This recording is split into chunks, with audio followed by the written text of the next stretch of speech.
நன்றி, வணக்கம் சார்.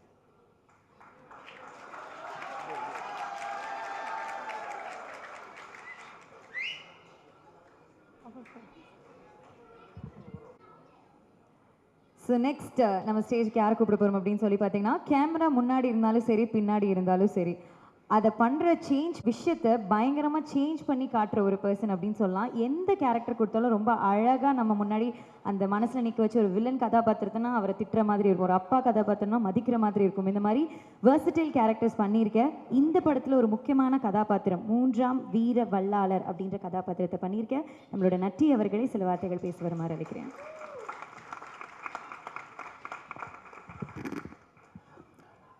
எல்லாருக்கும் வணக்கம். பத்திரிகை ஊடக நண்பர்கள் எல்லாருக்கும் என்னுடைய வணக்கம்.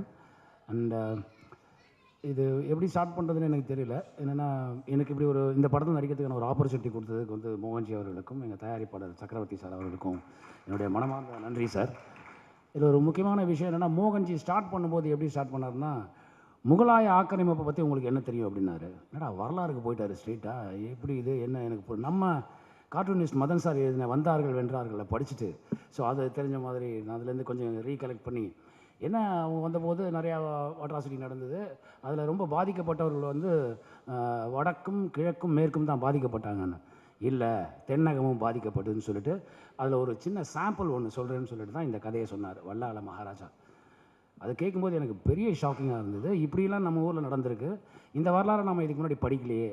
என்னுடைய அந்த வரலாற்றை தெரிஞ்சுக்கிறதுக்கான எனக்கு ஒரு ஆப்பர்ச்சுனிட்டி கிடைக்கலன்னு எனக்கு வருத்தமாக இருந்தது. அண்ட் அந்த ஸ்கிரிப்டை கொடுத்தாங்க என்கிட்ட, இதுதான் இந்த படத்தோட ஸ்கிரிப்டு, இதை நீங்கள் படிங்க அப்படின்னு. அதுக்கு முன்னாடி அவர் இப்போது நம்ம எழுத்தாளர் ஐயா சொன்னாங்கல்ல, இதை மாதிரி சில சில சில விஷயங்களை என்கிட்ட சொல்லிவிட்டு இந்த ஸ்கிரிப்டை இப்போ படிங்க சார்னு என்கிட்ட சொன்னாங்க. ரொம்ப ஆச்சரியமாக இருந்தது. எடுத்தோடனே அவங்க மேடம் எழுதியிருந்தாங்க, இந்த மாதிரி தென்னாடு பத்மா மேடம் பத்மா சந்திரசேகர் மேடம் எழுதினாங்க. தென்னாடுடைய சிவனே போற்றி, எந்நாட்டவர்க்கும் இறைவா போற்றி, அருணாச்சலனே போற்றி, ஆரூர் அமர்ந்த எமது அரசே போற்றின்னு எழுதினாங்க. இது எனக்கு பெரிய ஆச்சரியமாக வந்து என்ன இப்படிலாம் இருக்குது அப்படின்னு சொல்லிட்டு, இதுக்கப்புறம் வேறு மாதிரி தமிழ் நம்ம பேசணும்னு பார்த்தா, ஆனால் ரொம்ப அழகாக எழுதியிருந்தாங்க. Hats off to ma'am. அது ரொம்ப பிரமாதமாக பண்ணியிருந்தாங்க. அது படிக்கும்போதே அந்த ஸ்கிரிப்டை படிக்கும்போதே நம்மளுக்குள்ள ஒரு வைப் ஒன்று உருவாச்சு. அதுக்கப்புறம் நான் ஒவ்வொருத்தரும் இப்போ ஆக்சுவலி பேசிக்கலாம் நான் எல்லாமே ஐயா சொல்லிட்டாங்க, எழுத்தாளர் ஐயா. பட் இருந்தாலும் நான் டைம் வேஸ்ட் பண்ண விரும்பல. But I want to congratulate my team. நம்ம ஃபிலிப் இருக்கார்ல, பிரமாதமான ஒரு சினிமாட்டோகிராஃபர். ஆளை கூட்டு வண்டிங்களா, நல்லா விசில் அடிக்கிறாங்க உங்கள் பேரை சொன்னோன்னா. ரொம்ப அருமையாக பண்ணியிருந்தீங்க. ரொம்ப ரொம்ப அதாவது அந்த கன்ஸ்ட்ரெயின் தெரிஞ்சுது எனக்கு. ரொம்ப கஷ்டமான ஒரு சுச்சுவேஷன்லாம் ஒரு கேமரா எடுத்துக்கிட்டு பண்ண ஒரு விஷயம் என்னால் மறக்கவே முடியாது. அண்ட் தான் இந்த டைமில் அது ஒரு 31 நாளில் ஒரு படத்தை இப்படி ஒரு படத்தை முடிக்கிறதுங்கிறது ஒரு சாதாரண விஷயமே இல்லை. இதுக்கு மிகப்பெரிய உழைப்பு ரைட் ஃப்ரம் மோகன்ஜி, எங்கள் ஆர்ட் டைரக்டராக இருக்கட்டும், அப்புறம் முக்கியமாக நான் சொன்ன ஜிப்ரான் சார். இப்போ ரீசெண்டாக ஒரு 2-3-4-5 வருஷமாகவே மெலடிங்கிற ஒரு விஷயம் தமிழ் சினிமாவில் ரொம்ப நாள் ஆக்கிரமிச்சது. ஆனால் இப்போ அது இல்லாமல் இருந்தது. அதை திருப்பி நீங்கள் ஸ்டார்ட் பண்ணி விட்டீங்க சார். Thank you sir. எம்கோனை பாடல் ரொம்ப அருமையான ஒரு பாடல். அப்புறம் எங்கள் ஆர்ட் டைரக்டரை பற்றி சொல்லணும். அந்த மனுஷனோட உழைப்பு என்னால் யோசிக்கவே முடியல. ஒரு சீக்வன்ஸில் ஒரு விஷயம் சொல்லியிருந்தாங்க. ஆனால் அதில் எப்படின்னா, ஒரு மனுஷனை கொன்னுட்டு அவனை தலையை மட்டும் விட்டுட்டு உடம்பை தோலோடு மாட்டி விட்டுருவாங்க. அப்படி ஒரு சுச்சுவேஷன் ஒன்று இருந்தது. அதுக்கு அவர் பண்ணியிருந்தார் பாருங்கள் அந்த செட்டப்பு. என்னால் மறக்க, நிஜமாகவே ஒரு மனிதனை பார்த்த மாதிரி இருந்தது. ஒரு எலும்பும் சதையும் இல்லாத ஒரு மனிதன் தொங்கினா எப்படி இருக்கும், அப்படி இருந்தது. அதுக்கப்புறம் அவரோட இன்னொரு விஷயத்த சொல்லணும். நாங்கள் பாம்பேயில் அந்த ஸ்டுடியோவில் ஷூட் பண்ணிட்டு இருந்தோம். அப்போ இவர் நாங்கள் ஒரு சிவ பூஜை பண்ணுற மாதிரி ஒரு செட்டப் ஒன்று இருந்தது. அதை பண்ணிவிட்டு நாங்கள் அதுக்கான வேலைகளை பண்ணிகிட்டு இருந்தோம். எல்லாருமே அந்த முனைப்போடு ஒர்க் பண்ணிகிட்டு இருந்தோம். அங்கே பக்கத்தில் மராட்டி தியேட்டர் ஆர்டிஸ்ட் அவங்க வேறு ஒரு படம் பண்ணிகிட்டு இருந்தாங்க. இந்த சவுண்டு நம்ம படத்தோட அந்த பாடல் மியூசிக் ஒரு சவுண்டெல்லாம் வச்சு அவங்க எட்டி பார்த்தாங்க என்ன நடக்குதுன்னு சொல்லிட்டு. அப்படியே அவங்க ஜா ட்ராப் மாதிரி என்னென்னு பார்த்துட்டே இருந்தாங்க. அப்போ அவங்க நேராக டைரக்டர் மோகன்ஜி சார்ட்ட ஹிந்தியில் கேட்டாங்க, மோகன்ஜி என்ன எதுங்க அண்ணா ஏதோ சொல்கிறாங்க என்னன்னு கேளுங்கன்ட்டாங்க. அப்புறம் அது இது எவ்வளோ நேர்த்தியாக எவ்வளோ நல்லா பண்ணியிருக்கீங்களா எப்படின்னா அவரை இன்ட்ரடியூஸ் பண்ணி சொன்னதுக்கப்புறம் அவங்க போகும்போது பார்த்துட்டு ஷூட்டை வேடிக்கை பார்த்துட்டு போகும்போது எங்கேருந்தோ ஒரு கிருஷ்ணர் சிலையும் சிவாஜி மகாராஜா சிலையும் கிஃப்டாக கொடுத்துட்டு போனாங்க இந்த டீமுக்கு. அதனால் மறக்கவே முடியாது. அண்ட் அதுக்கப்புறம் பாம்பேயில் அங்கே சப்போர்ட்டிங் பண்ண ஜூனியர் ஆர்டிஸ்ட் இருக்காங்கல்ல, எல்லாருமே மராட்டி தியேட்டர் மக்கள். அவங்க இந்த இந்த நேர்த்தியும் இந்த சவுண்டும் இந்த சிவனுக்காக இவங்க இப்படி இப்படி பண்ணுறாங்க, இப்படி ஒரு படம் எடுக்கிறாங்க அப்படின்னு ஒன்று தெரிஞ்சுக்கிட்டு அவங்களோட டெடிகேஷன். எப்போவுமே மோகன்ஜி காலையில் ஒரு 7 மணிக்கு ஆரம்பித்தார்னா சாலிடாக நைட்டு 2 வரைக்கும் போவார். அப்படி இருந்தும் அந்த பெயின்லாம் எதையுமே அந்த கஷ்டத்தை அந்த கஷ்டமாகவே தெரிஞ்சுக்காமல் எல்லாருமே அந்த மாதிரி ஒர்க் பண்ணாங்க. நிஜமாகவே அவங்களுக்கு வந்து ரொம்ப தேங்க்ஸ் சொல்லணும். அப்புறம் எடிட்டர் சார் எக்ஸ்ட்ரானரியாக இருந்தது சார் உங்களுடைய ஒர்க்கு. அது நான் இப்போ ட்ரைலரில் பார்த்தேன். படமாக டப் பண்ணும்போது அந்த என்னுடைய போர்ஷன் மட்டும் பார்த்தேன். படமாக நான் இனிமேல் தான் பார்க்க போகிறேன். So great work. அண்ட் வேறு யாரும் சொல்லணும் நம்ம சொல்கிறேன். அப்புறம் மோகன்ஜி சார், அவர் இந்த கதையை சொல்லி முடித்தோன்னே என்ன மோகன்ஜி நம்ம வழக்கமாக பகாசுரன் அப்படி இப்படி இருந்துட்டோம், இது இப்போது அப்படி வரலாற்று சம்மந்தப்பட்ட படத்துக்கு போகிறோம், இதுக்கு பெரிய இன்ஃப்ராஸ்ட்ரக்சர் தேவைப்படும், பெரிய ஃபண்டு தேவைப்படும், அது என்ன பண்ண போகிறீங்கன்னா அப்போ தான் எங்கள் ப்ரொடியூசரை பற்றி சொன்னாங்க. அண்ட் முதல் படத்தில் வந்து இப்படி ஒரு ப்ரொடக்ஷனை வந்து பண்ண முடியுங்கிறது நான் நினச்சே பார்க்கல. Hats off to you sir. அது இப்போ காசை தண்ணி செலவு பண்ணுற மாதிரி செலவு பண்ணுவாங்கன்னு சொல்லுவாங்களா, அந்த மாதிரி பண்ணார். அதுக்கு மோகன்ஜி போட்ட உழைப்பு, மோகன்ஜி மட்டும் இல்லை, அவங்க மிஸ்ஸஸ், அவங்க டாக்டர் எல்லாருமே பார்ட் ஆஃப் திஸ் ஃபில்ம். அவ்வளோ நல்லா ஒர்க் பண்ணாங்க. அண்டு ரிச்சி அவர் வந்து என்னுடைய ரொம்ப நீண்ட கால நண்பர். முதல் படம் நாங்கள் 2 பேரும் தான் சேர்ந்து பண்ணோம். ஸோ என்னுடைய முதல் படம். அந்த நட்பை மறக்காமல் நாங்கள் இன்னும் ஒன்றா ட்ராவல் பண்ணிகிட்ருக்கோம். அவர் காலையில் 4 மணிக்கு ஒர்க் அவுட் பண்ண ஆரம்பித்தார்னா படம் முடிச்சுட்டு ராத்திரி 1:30 மணிக்கு போய் படுக்கிற வரைக்கும் அவர் இந்த சிந்தனையிலே இருந்தார். அவருடைய உழைப்பு பெருசு. எங்கள் ஹீரோயின் ரொம்ப அருமையாக பண்ணியிருந்தாங்க. அவங்க திரௌபதி. அவங்களுக்கு வந்து உங்களுக்கு பெரிய ஃப்யூச்சர் இருக்குங்க. அர்ச்சனா இந்துச்சூடன், அவங்களுக்கு பெரிய ஃப்யூச்சர் இருக்குது. அப்புறம் எங்கள் படத்து வில்லன்கள் ஆக்சுவலாக பாருங்களேன், அவங்க அந்த கெட்டப்பில் இருக்கும்போது தான் வில்லனாக இருப்பாங்க. நேரில் பாருங்கள் எல்லாருமே ஹீரோஸ் மாதிரி இருக்காங்க. ரெண்டாவது அவர் நீங்கள் முறைப்படுத்தி தமிழில் பேசுனீங்க sir, great, that's really great. அது ரொம்ப நேரமாக பாராட்டப்பட வேண்டியது. நம்ம நண்பர்கள் பரணி, எங்கள் ஐயா வேலராமூர்த்தி அண்ணன், அவரோட முதல் படம் நான் தான் எங்கூட தான் பண்ணாங்க. அது என்னால் மறக்கவே முடியாது. அண்ட் மிலிட்ரி ராஜநாராயணன் மாதிரியே இருந்தார். அவர் இந்த வயசில் அவரோட ஒரு மனித இரும்பை பார்த்தீங்கன்னா அது அவர் தான். அப்படி இருப்பார். பிரமாதமாக இருந்தது. ஒவ்வொரு நண்பர்கள் கூட ஒர்க் பண்ணவங்க. மேம் இவங்க சர்மா மேம், தேவயானி சர்மா, ரொம்ப அருமையாக பண்ணியிருந்தீங்க. Extraordinary work by you. Thank you. நான் பார்த்த போர்ஷன்ஸ் பார்த்தா ரொம்ப நல்லா இருந்தது. அண்ட் என்டையர் டீமுக்கு என்னுடைய வாழ்த்துக்கள். அண்ட் இந்த படத்தை வந்து ஆக்சுவலாக வரலாற்று முக்கியங்க. அந்த வரலாறு தெரியணும். நமக்கு தெரிஞ்சது எல்லாமே வந்து வட இந்திய வரலாறு நமக்கு நிறையா தெரியுது. ஆனால் தென்னிந்தியாவோட வரலாறு தெரிய மாட்டேங்குது. அந்த வரலாறுலாம் தெரிய வைக்கிற மாதிரி இந்த மாதிரியான கதைகள் வருது. எல்லோரும் அப்ரிஷியேட் பண்ணுங்கள். அதுக்கு உங்களோட எல்லா சப்போர்ட்டும் பண்ணுங்கள். Thank you so much. Thank you so much sir. ஒரு விஷயம் சொல்லி ஆகணும், நீங்கள் எந்த ஒரு கதாபாத்திரம் பண்ணாலும் அதற்கான உருவம் கொடுத்துருவீங்க. ஸோ 3ஆம் வீர வல்லாளர் அப்படின்ற கதாபாத்திரம் இதுக்கப்புறம் எங்கள் மைண்டில் வந்ததுன்னா கண்டிப்பாக உங்களோட முகம் தான் ஃபஸ்ட்டு ஞாபகம் வரும்னு நினைக்கிறேன். இதில் ஒரு முக்கியமான விஷயம்னா, வல்லாள மகாராஜா வாழ்ந்த காலத்தில் நம்ம வாழல. பட் அவ்வளோ பெரிய சிவபக்தர். அவர் செஞ்சதெல்லாம் கேட்டு பார்க்கும்போது மிகப்பெரிய ஒரு விஷயமாப்பட்டது. அவர் மாதிரி நடிக்கிறதுக்கு எனக்கு ஒரு வாய்ப்பு கிடச்சிது. எல்லாம் வல்ல இறைவனுக்கு நன்றி. சர்வம் சிவார்ப்பணம். Thank you so much.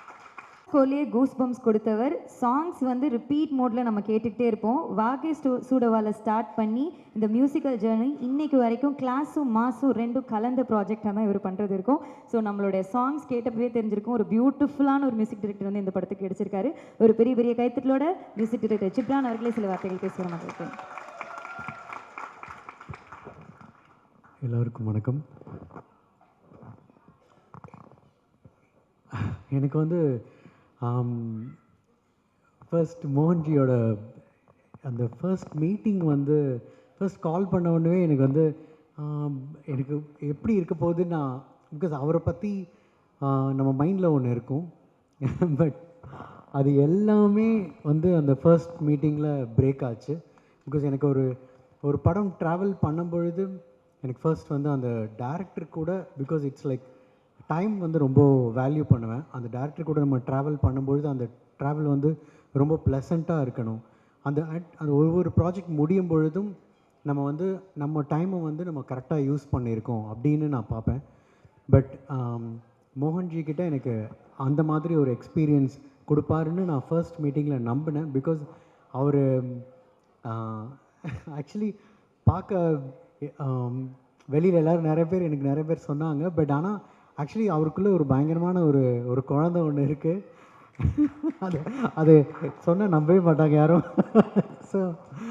ஸோ அந்த ஒரு எனக்கு ரொம்ப ப்ளசண்ட்டாக இருந்துச்சு அந்த ஜேர்னி.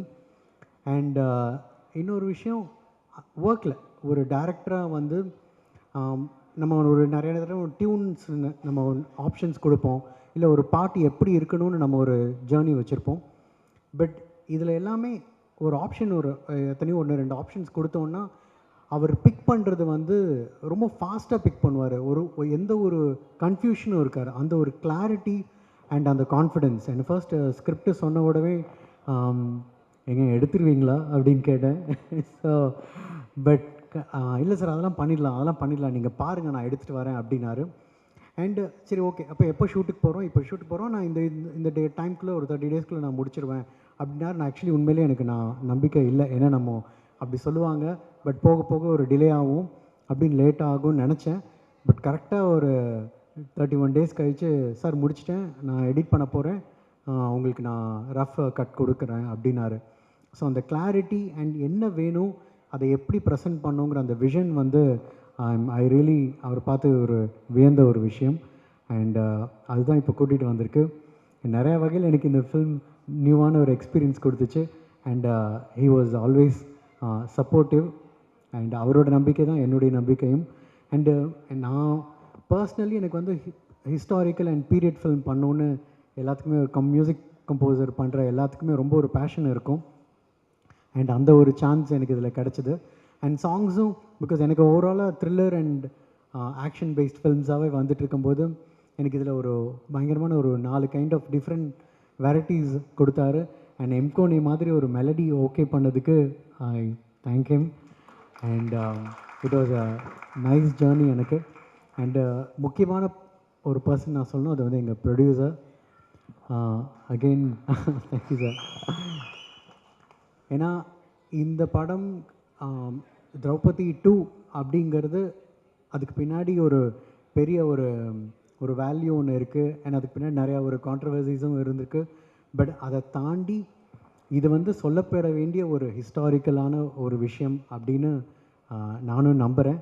அண்ட் அதுக்கு உயிர் கொடுத்ததுக்கு I really appreciate you sir. And அவங்க கூட நாங்கள் பேக் டு பேக் பண்ணுறோம். அண்ட் ஃபில்ம் நல்லா வந்திருக்கு. இப்போவும் ஆக்சுவலி பேக்ரவுண்ட் ஸ்கோரில் கரெக்ஷன்ஸ் போயிட்டுருக்கு. And hope you will also like it. Thank you.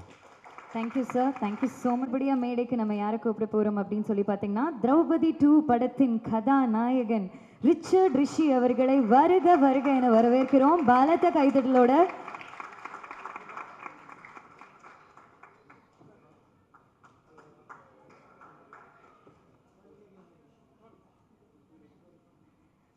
Thank you sir, thank you so much. So next நம்ம யாரை பேச கூப்பிட போகிறோம்னா, இவங்களை பற்றி ஒரு 10 வருடங்களுக்கு முன்னாடி இவங்களை வந்து ஒரு இடத்துல சந்தித்தேன். அப்போ நான் ஆங்கராக போயிருந்தேன், அவங்களும் ஆங்கரிங்க்கு வந்திருந்தாங்க.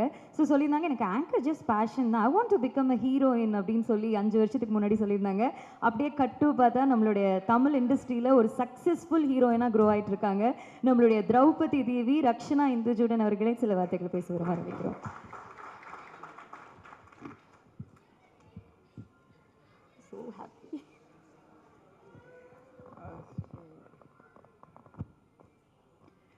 செக். மேடையில் இருக்கிற எல்லாம் பெரியவங்களுக்கும் ப்ரெஸ் அண்ட் மீடியா சேனல்ஸ்க்கும் அனைவருக்கும் வணக்கம். நான் ரக்ஷனா இந்துஜுடன்.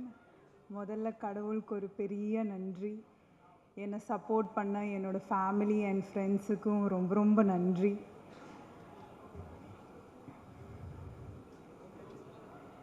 நெருப்பிலிருந்து பிறந்தவள் அந்த Draupadi.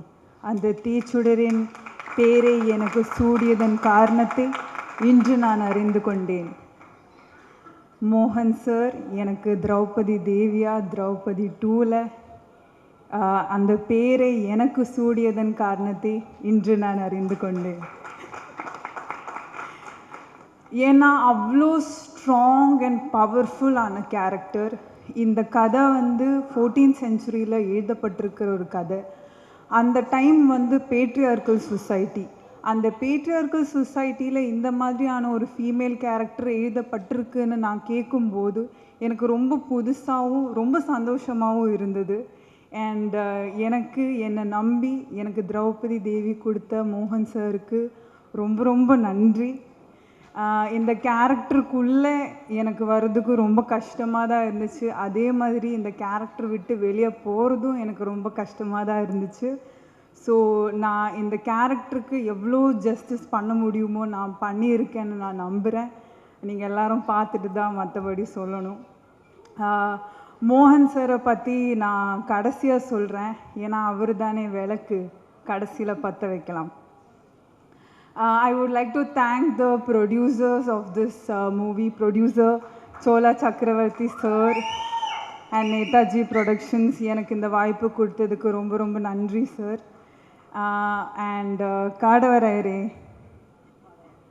Richard Rishi sir, my co-actor. நான் ஃபர்ஸ்ட் டைம் சார் ஆஃபீஸில் பார்க்கும்போது சத்தியமாக ரொம்ப வருஷமாக தெரிஞ்ச ஒரு ஃப்ரெண்டுக்கிட்ட பேசுகிற மாதிரி தான் இருந்துச்சு. அவ்வளோ கம்ஃபர்ட் அண்ட் கேர் எனக்கு கொடுத்ததுக்கு ரொம்ப ரொம்ப நன்றி. அண்ட் செட்டில் எப்போவுமே ரொம்ப சார்மிங், காம் அண்ட் கம்போஸ்டாக தான் இருப்பாங்க. அண்ட் படத்துலேயும் ட்ரெய்லர்லேயும் உங்களுக்கு பார்க்க முடியும் அவங்களோட எஃபர்ட் எவ்வளோ அவங்க போட்டிருக்குன்னு. I really admire that sir. Thank you so much. And of course அவர் டிஓபி ஃபிலிப் சுந்தர் சார். சத்தியமாக நான் அவரோட வாய்ஸே ஷூட் டைமில் நான் கேட்டதே இல்லை. அவங்க பேசுவாங்க, ஆனால் அவங்களோட வாய்ஸே நான் கேட்டதில்லை. என்கிட்ட வந்து ஏதோ சொல்லும்போதும் நான் வந்து ஓகே அவங்க வாய்ஸ் எப்படி இருக்கும்னு எனக்கு தெரியாது. ஷூட் டைமில் ஃபுல் ஷூட் முடிச்சுட்டு தான் நான் அவங்கக்கிட்ட பேசும்போது எனக்கு தெரியும் இதுதான் இவங்களோட வாய்ஸுன்னு. நான் சாரை போய் காம் அண்ட் கம்போஸ்ன்னு சொன்னேன். அவங்க தான் ரொம்ப அதை விட ரொம்ப காம் அண்ட் கம்போஸ்டான ஒரு ஆள். அண்ட் கிளியர்லி பேஜில் இல்லை, விஷனில் தான் இருக்குது. அவங்க ஃப்ரேம்ஸ் பார்த்தாலே தெரியும். Thank you so much sir for those beautiful visuals. Thank you so much. And of course I would like to thank the editor Devaraj sir. இங்கே இருக்காங்களா? எங்கேன்னு தெரியாது. Okay, thank you so much sir. அவங்களும் செட்டில் நான் அவங்கள எடிட்டில் இல்லாமல் நான் அவரை தனியாக சும்மா நிற்கிறது நான் பார்த்ததே இல்லை. அவ்வளோ ஹார்ட் ஒர்க்கிங்கான பர்சன் அவங்க. அவ்வளோ ஹார்ட் ஒர்க் பண்ணியிருக்காங்க இந்த படத்துக்காக. Thank you so much. And Ghibran sir, my favourite song எம்கோனே வந்து நீங்கள் அவ்வளோ அழகாக கம்போஸ் பண்ணியிருக்கீங்க. அந்த லிரிக்ஸாக இருந்தாலும் எல்லாமே எல்லாருக்குள்ளே ஒரு ஆழமாக அது போய் தட்டுது எங்கேயோ. அண்ட் கண்டிப்பாக படத்தில் நீங்கள் தெரிக்க விட்டுருக்கீங்கன்னு எங்களுக்கு தெரியும். Thank you so much sir. எனக்கு இந்த படத்தில் ஒர்க் பண்ண மற்ற எல்லா ஆக்டர்ஸுக்கும் ரொம்ப ரொம்ப நன்றி. ஏன்னா அவங்க வந்து சில பேர் வந்து மும்பையில் நம்ம லாங்குவேஜே தெரியாமல் வந்து அவ்வளோ கலெக்டிவ் கொலாபரேஷனில் வந்து பண்ணியிருக்காங்க. So thank you all for your efforts. And I would like to thank the entire crew and technicians of this movie. ஏன்னா அவங்க இல்லைன்னா இந்த படமே இல்லை. Starting from art department, light department, camera department, makeup department, costume, Preeti. Thank you so much. I would like to also thank all the assistant directors. Mukesh Anna, எல்லாரும் பேர் ஞாபகம் இல்லை, ஆனால் மெயின்லி முகேஷ் அண்ணா. எதுக்குன்னா அவங்க ஃபஸ்ட்டில் இருந்து கடைசி வரைக்கும் என் கூட நின்று எனக்கு அந்த கஷ்டமான டைலாக்ஸ், மேம் எழுதின கஷ்டமான டைலாக்ஸ் எனக்கு சொல்லி கொடுத்தாங்க. So thank you so much Anna. And கடைசியாக மோகன் சாரை பற்றி சொல்லலாம். சாரை நான் முதல் தடவை நான் ஆஃபீஸில் பார்க்கும்போது அவங்க வந்து எனக்கு இந்த ஸ்கிரிப்ட் நரேட் பண்ணாங்க. ஆமாங்க, நரேட் பண்ணாங்க. அதுக்கப்புறம் அவர் வந்து என்கிட்ட ஃபஸ்ட்டாக சொன்ன விஷயம் என்னென்னா, நீங்கள் எப்படி இருக்கீங்களோ அப்படியே வாங்க, முடிஞ்ச ஒரு 2-3-5 கிலோ அதிகமாக போட்டுட்டு வாங்கன்னு சொன்னாங்க. நான் வந்து முதல் தடவை ஒரு டைரக்டர் என்கிட்ட இப்படி வந்து சொல்கிறாங்க. ஏன்னா மற்றபடி எல்லா டைரக்டருமே இல்லை, கொஞ்சம் கம்மி பண்ணிவிட்டு வாங்கன்னு தான் சொல்லுவாங்க.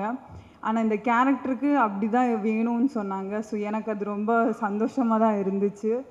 ஆஸ் அ டைரக்டராக அவரோட செட்டு வந்து அவ்வளோ சூப்பராக இருக்கும். நான் இது சும்மா பேச்சுக்காக சொல்லலை, ரொம்ப தெளிவான டைரக்டர். ஒரு ஆர்டிஸ்ட்டுக்கு எவ்வளோ ஈஸியாக எங்களோட ஒர்க் எவ்வளோ ஈஸி பண்ண முடியுமோ அவ்வளோ ஈஸி பண்ணி கொடுத்துருக்காங்க. அவங்களுக்கு நம்ம இப்போது எனக்கு வேலையே இல்லை, நாங்கள் போனால் எல்லாமே ரெடியாக தான் இருக்கும். நம்ம ஷார்ட்டுக்கு வந்தால் போதும், டைலாக் படித்தா போதும், அவ்வளோதான்.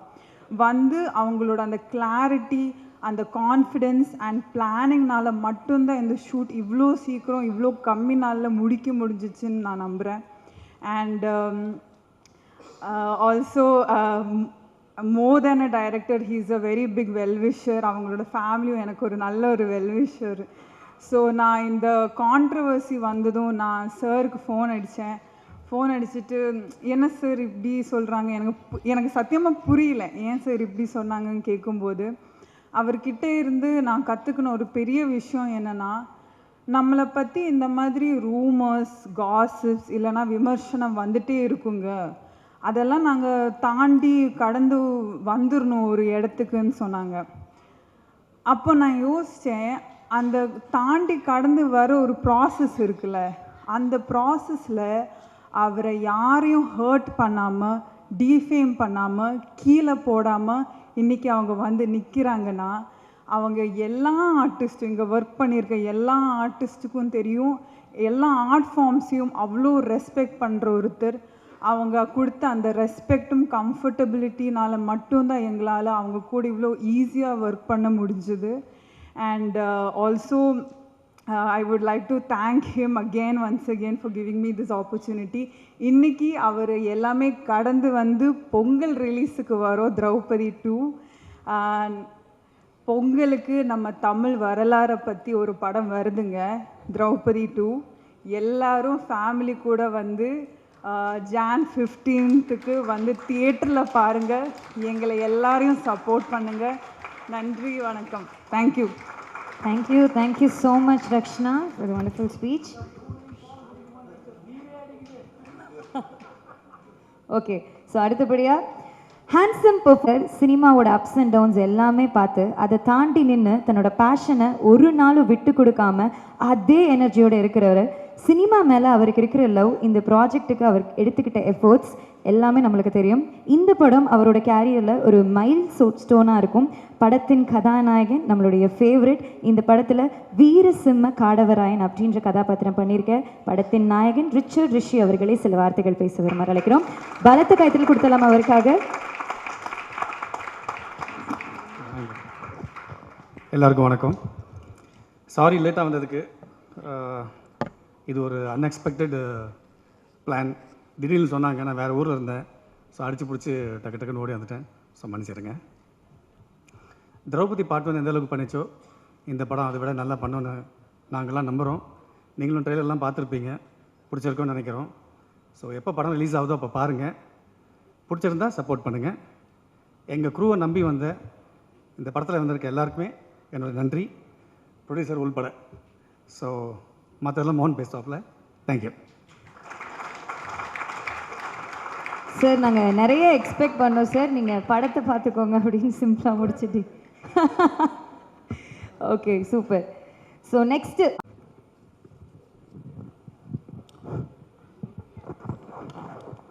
அனைவருக்கும் வணக்கம். இது எனது முதல் படம் மட்டும் இல்லை, இது என்னோடய முதல் மேடை. இது வரைக்கும் எந்த மேடையிலுமே நான் பேசினதும் இல்லை. மோகன் சார்ட்ட கேட்டேன், சார் என்னை எதுக்கு சார் பேச வைக்கிறீங்கன்னு கேட்டேன். இல்லை சார் நீங்கள் பேசுங்க அப்படின்னு சொல்லியிருந்தாங்க. எனக்கு எதுவும் பேச தெரியாது. நான் ஒரு நண்பர்கிட்ட கேட்டேன், பேச கூப்பிட்றாங்க ஏதாவது சொல்லாமல் கேட்டேன்.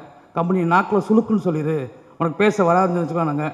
பட் அப்படி சொன்னதுக்கு நான் பேசணும்னு சொல்லிட்டு தான் சரி பேசலான்னு தான் வந்திருக்கேன். ஒரு 2 இன்சிடென்ட் மட்டும் சொல்லியிருந்தேன். நானும் அண்ணன் முத்தைய அண்ணனும் ஒரே ஊர் தான், பக்கத்து ஊர் தான். எங்களுக்கு அப்போ வந்து ஒரு பொழுதுபோக்குனாலே படம் தான். படத்தை மட்டும் தான் பார்ப்போம், வேறு எதுவுமே எங்களுக்கு தெரியாது. படிப்போம் பார்ப்போம், படத்தை பார்ப்போம். 2 படம் 3 படம் இல்லை, 4 படம் தான் பார்த்துக்கிட்டே இருப்போம். ஆனால் இன்றைக்கி மாதத்துக்கு 4 படம் கூட வர மாட்டேங்குது. அதுக்கு நான் நிறையா டைம் கேட்டேன், இல்லை எல்லாருமே பெரிய பட்ஜெட்டில் எடுக்கிறாங்க, ஒரே டைம் எடுக்கிறாங்க.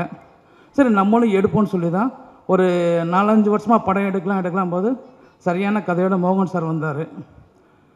சரி மோகன் சார் வச்சு பண்ணலாம் பண்ணும்போது அவர் சொன்ன கதை எனக்கு சொன்னார். சொல்லும் போதே ஒரு நம்ம கோவத்தில் ஒருத்தர் சொல்லுவோம் சார், தோலை உரிச்சு தொங்க விட்டுருன்னு சொல்லுவாங்களே, கேள்விப்படிக்கலாம் கேட்டார். ஆமாம் சார், நானே நிறையா வேறு சொல்லியிருக்கேன்னு சொன்னேன். அப்போது அந்த கதை தான் சொன்ன கதைனார். கதையே சொன்னார், அருமையாக இருந்தது. படத்தை ஸ்டார்ட் பண்ணிட்டோம். மோகன் சாரோட நான் ட்ராவல் பண்ணேன்னு சொன்னேன். நிறையா பேர் எதுக்குப்பா அவர் இந்த ஒரு படத்தை நீ பார்த்துக்க கேட்டாங்க. அவர் படத்தை பார்த்ததுனால தான் அவரோட கதை கேட்டு மோகன் சார் எனக்கு கதை சொன்னது முதல் நாள். 2ஆம் நாத்து அவர் ஊருக்கு போகிறேன்னு சொன்னார். 3ஆம் நாத்து நாங்கள் படத்தை சைன் பண்ணிட்டு ஸ்டார்ட் பண்ணிட்டோம். எங்கிட்ட வந்து அவர் சார் சொன்னது வந்து மொத்தம் 35 நாள் ஷெட்யூல்ஸ் கேட்டார். சார் 35 நாளில் படத்தை முடிச்சிடுனார். 35 நாளில் ஒரு ஹிஸ்டாரிக் படத்தை முடிக்க முடியுமா? இன்றைக்கி 4 பாட்டு வச்சாலே பாட்டுக்கு 3 நாள் 12 நாள், படத்தில் 7 ஃபைட் இருக்குது. இதெல்லாம் எப்படி முடியுங்க சார்? நீங்கள் நம்பி கொடுங்கன்னாரு. சார் ஒரு பட்ஜெட் சொன்னார், எனக்கு பிடிச்சிருந்தது, படத்தை பண்ணணும். 35 நாள் சொன்னதை 31 நாளில் முடிச்சிட்டாரு. ஆனால் எல்லாரும் அதை நோட்டீஸ் பண்ணியிருப்பாங்களா இல்லைன்னு தெரியல. நான் ஷூட்டிங் ஸ்பாட் 4 நாள் தான் போனேன். அது 4 நாளில் 2 நாள் மழை. வெளியே என் ப்ரொடியூசர்கிட்ட எக்ஸிக்யூட்டிவ் ப்ரொடியூசர் கேட்டேன், சார் 5 நாள் மழை பெஞ்சது, இது எங்கேயுமே யாருமே நோட்டீஸ் பண்ணவே இல்லை. அந்த 5 நாளும் சார் ஷூட் பண்ணார். அதுக்கு தகுந்த லொக்கேஷன்ஸை பார்த்து ஷூட் பண்ணிட்டு இருந்தாங்க. ஒரு நாள் கூட பிரேக்கே விடலை. ஒரே ஒரு நாள் நான் போனேன், அதுக்கும் மழை. இப்போ டீமில் சொன்னாங்க, சார் நீங்கள் டெய்லி வந்தேன்னா அங்கே பிரேக் விட்டுருவாங்க சார். பிரேக்கிங் எத்தனை மணிக்கு? 9 மணிக்கு விட்றது தான் அவருக்கு பிரேக்கு. காலைல 6 மணிலேருந்து அவர் டீமுக்கு அவங்க வந்துடுவாங்க. 9 மணிக்கு ஃபஸ்ட் ஸ்டார்ட் ஆரம்பிச்சிருவாங்க. நைட்டு 12 மணிக்கோ 11 மணிக்கோ தான் முடியும். அப்போ தான் பட்ஜெட்டோட கொஞ்சம் பட்ஜெட் அதிகமாகிட்டே இருந்தது. அப்போ வந்து என் நண்பர்லாம் சொன்னாங்க, எப்போ இவ்வளோ செலவு பண்ணுறீங்க, இந்த படம் ஓடாட்டி என்ன பண்ணணும்னு கேட்டாங்க. அப்புறம் நிறையா படம் பார்த்துருந்தேன்.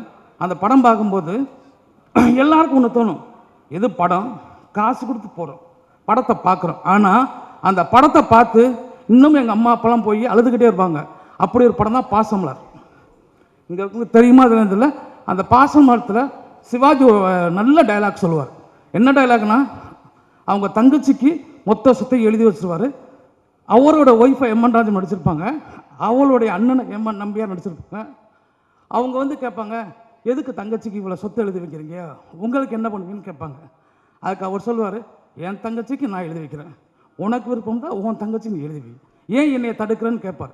அதே மாதிரி தான் என் படம் என் மோகன் சாருக்கு நான் செலவு பண்ணுறேன், நீங்கள் ஏன் கேட்குறீங்கன்னு என் நண்பர்கள் எல்லாத்தையுமே கேட்டேன். ஸோ இதுக்கு மேலே படத்தை பற்றி பேசுகிறோம்ல.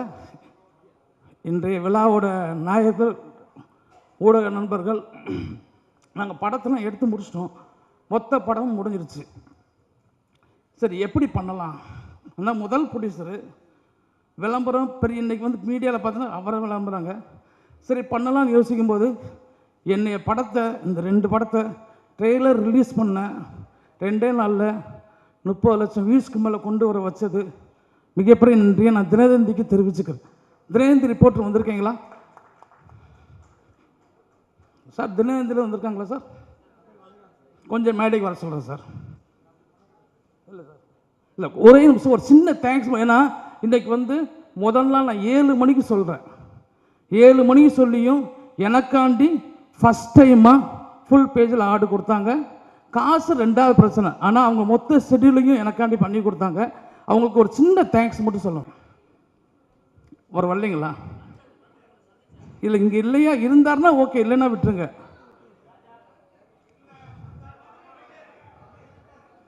இல்லை சார், அப்பயும் பொதுவாக சொல்கிறேன் சார். மறுபடியும் ஒரு படம் ரெஃபரன்ஸாக எடுக்கிறேன். கிழக்கு சீமையில் படம் பார்த்துப்பீங்களா இல்லையான்னு தெரியல. அதில் விஜயகுமார் சொல்லுவாங்க, போருக்கு போகும்போது கூட குழந்தைய தாய்மாம் வீட்டில் தான் கொடுப்பாங்க. நாங்கள் குழந்தைய பெற்றெடுக்கிறோம், பிரசத்தை நாங்கள் தாய்மாமன்னு நினைக்கிறோம். அந்த தாய்மாமில் முதல் தாய்மாமன் நான் தினதி தான் நினைக்கிறேன். ஏன்னா நாங்கள் என்ன வேணால் படம் எடுத்துடலாம், எழுத போகிறது நீங்கள் தான், உங்கள் விமர்சனம் தான் வரும், உங்கள் கை உங்கள் பேனா உங்கள் நீங்கள் என்ன வேணால் எழுதிக்கலாம். எங்களுக்கு ஒரு நாள் டைம் கொடுங்க தான் கேட்குறோம். முதல் நாளே நீங்கள் விளம்பரம் பண்ணுறதுனால எவ்வளோ பெரிய படமாக இருந்தாலும் எங்களால் ஓட்ட முடியலை. ஸோ ஒரு தயாரிப்பாளராக நான் கேட்டுக்கிறது ஒன்று தான், நீங்கள் விமர்சனத்தை எழுதுங்க, உங்களுடைய எப்படி வேணாலும் எழுதிட்டு போங்க. ஆனால் எங்களுக்கு ஒரு நாள் விட்டு படம் வர்ற அன்றைக்கே நீங்கள் விமர்சனம் பண்ண வேண்டாம். ஒரு நாள் மக்கள் பார்க்கட்டும், பார்த்துட்டு நீங்கள் விமர்சனம் பண்ணுங்கள் சார். அனைவருக்கும் நன்றி.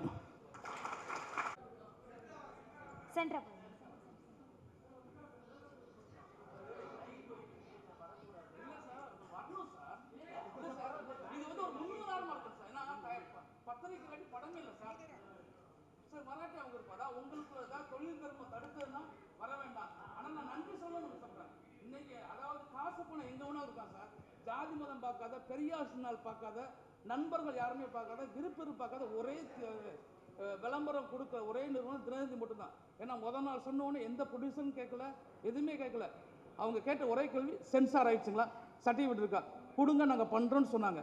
மற்ற எல்லா மொழியாட்டும் நாங்கள் போகிறதுக்கு நிறையா கஷ்டப்பட்டோம். ஒரே நாளில் படத்தை விளம்பரப்படுத்தினோம். அந்த ஒரு நன்றி சொல்கிறதுக்கு தான் கூப்பிட்டேன். அதுக்கு மேலே உங்களுக்குள்ள ஊடக தர்மம் ஏதாவது தடைப்பட்டுச்சுன்னா நீங்கள் வர வேண்டாம். நன்றி, தேங்க்யூ. So good evening. நான் வந்து இந்த திரௌபதி 2 படத்தில் ஆக்ட் பண்ணியிருக்கேன் அப்படின்னு சொன்னாலே எனக்கு ரொம்ப ப்ரவுட் அண்ட் ஹாப்பியாக இருக்குது. Because this is my first release ஆகிற மூவி. அண்ட் ஃபஸ்ட்டு நான் ஆடிஷன் போயிருந்தப்போ டேரக்டர் சார் வந்து அங்கே இல்லை. அப்புறமா கால் பண்ணி நீங்கள் வந்து செலக்ட் ஆகிட்டீங்க அப்படின்னு சொல்லிட்டு ஒரு சின்ன ரோல் தான் கொடுத்தாங்க. பட் நான் வந்து அதை அக்செப்ட் பண்ணலை. அவரை நேரில் பார்த்து பேசி ஆகணும்னு சொல்லிட்டு கொஞ்சம் இந்த ரோலை வாங்கியிருக்கேன். ஆக்சுவலி இந்த ரோல் வந்து டேரக்டர் சாரோட டாட்டர் பண்ண வேண்டிய ரோல். நான் அவரை மிரட்டி வாங்கிட்டேன். ஸோ சாரி சார், உங்கள் டாட்டருக்கும் சாரிம்மா. அடுத்தது வந்து எப்படி வந்து ரஜினிகாந்த் சாருக்கு பாலச்சந்தர் சார் மாதிரியோ எனக்கு எப்போவுமே மோகன்ஜி சார் தான் கண்டிப்பாக. So thank you so much sir. நீங்கள் இன்னும் நிறைய படம் பண்ணணும்னு நான் ஆசைப்பட்றேன் சார்.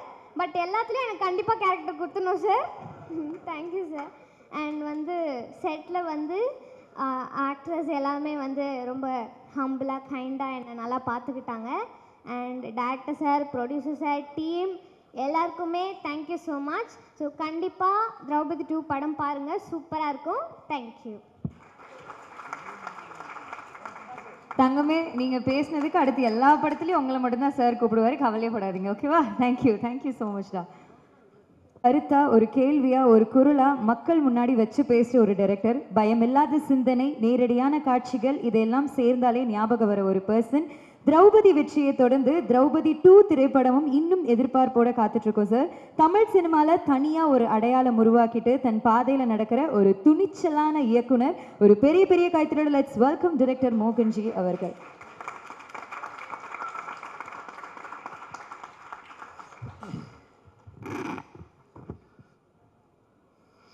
அனைவருக்கும் இனிய மாலை வணக்கம். பத்திரிகைகள் அனைவருக்கும் இனிய வணக்கம் சார். நான் என்னோடய டைரக்ஷன் டிபார்ட்மெண்ட் டீம் ஒரு வாட்டி ஸ்டேஜில் ஏற்றிக்கிறேன். அண்டு கேமரா டிபார்ட்மெண்ட் டீம் 2 பேரையும் ஸ்டேஜில் ஏற்றிட்டு நான் பேச ஆரம்பிச்சிடுறேன். அவங்களுக்கு இந்த படத்தில் என் கூட அவ்வளோ கஷ்டப்பட்டு ஒர்க் பண்ணியிருக்காங்க. சும்மா அவங்களுக்கு ஒரு அடையாளம் இது, அதனால் அதை மட்டும் முடிச்சுட்டு நான் பேசுகிறேன். வாங்க டைரக்ஷன் டிபார்ட்மெண்ட் டீம்லாம் வாங்க.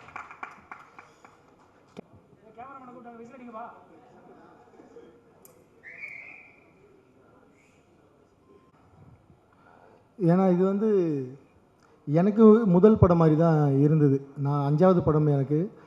ஸ்டில் ஒரு பீரியட் ஃபிலிம் பண்ணுறோம் அப்படின்றதால எனக்கு வந்து இது எல்லாமே புதுசு. நம்ம கற்பனையில் தான் இதெல்லாமே இருந்தது. புத்தகத்தில் படித்த அண்ணன் புத்தகத்தில் அப்புறம் அவரை பற்றி நிறைய ரிசர்ச் பண்ணேன்.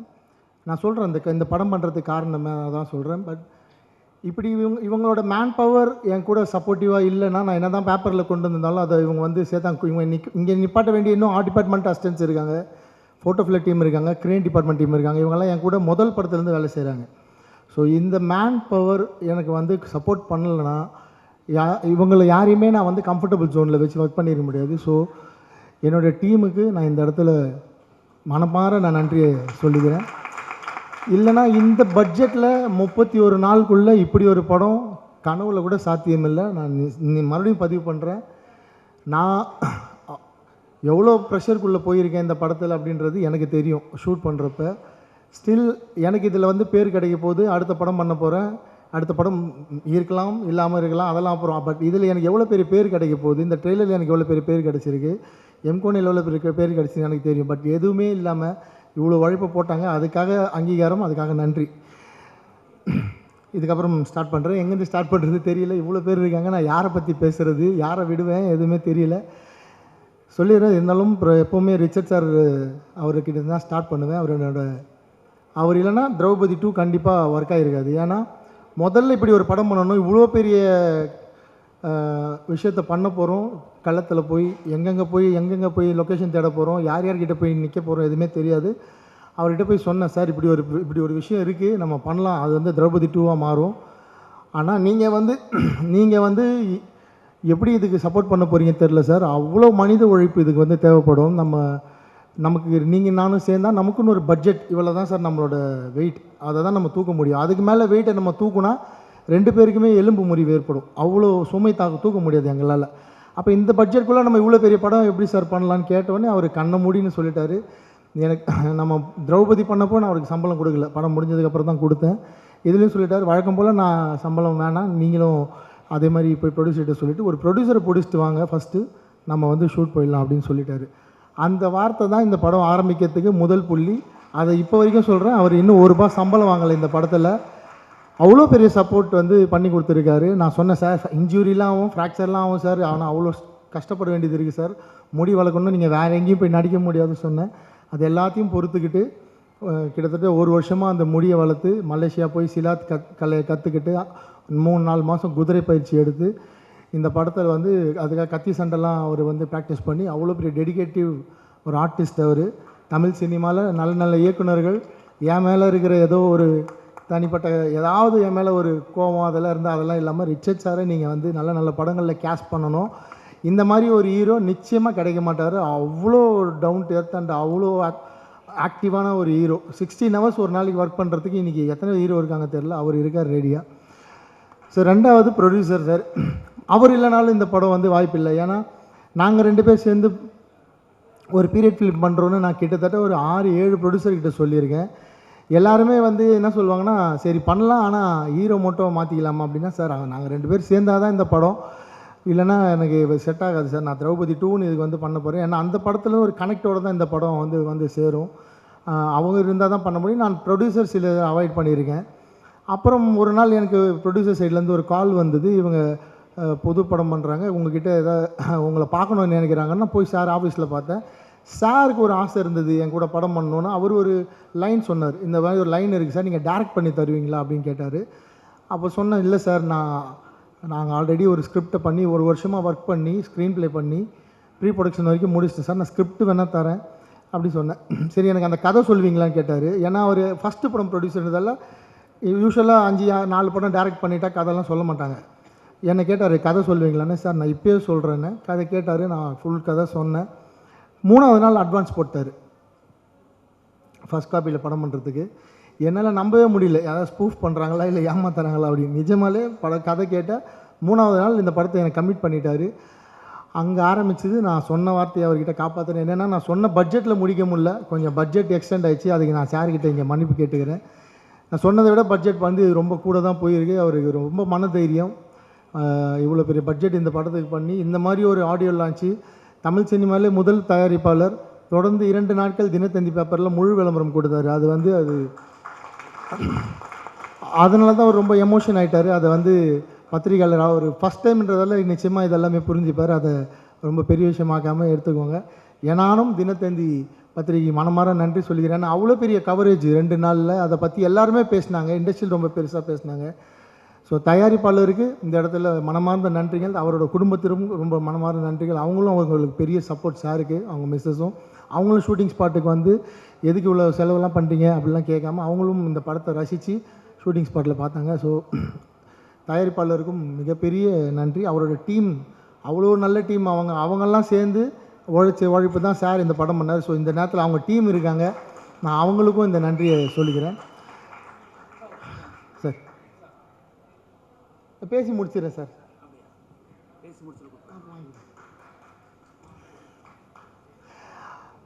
அடுத்து இதுக்கப்புறம் என் கூட ஒர்க் பண்ணுற டீம் எப்போவுமே ஒர்க் பண்ணுற டீம் தான், புதுசாக யாரும் இல்லை, அதே டீம் தான் இருக்காங்க. அண்டு ஹீரோ அப்படி தான் இருக்கார், ப்ரொடியூசரும் கிடச்சிட்டாரு.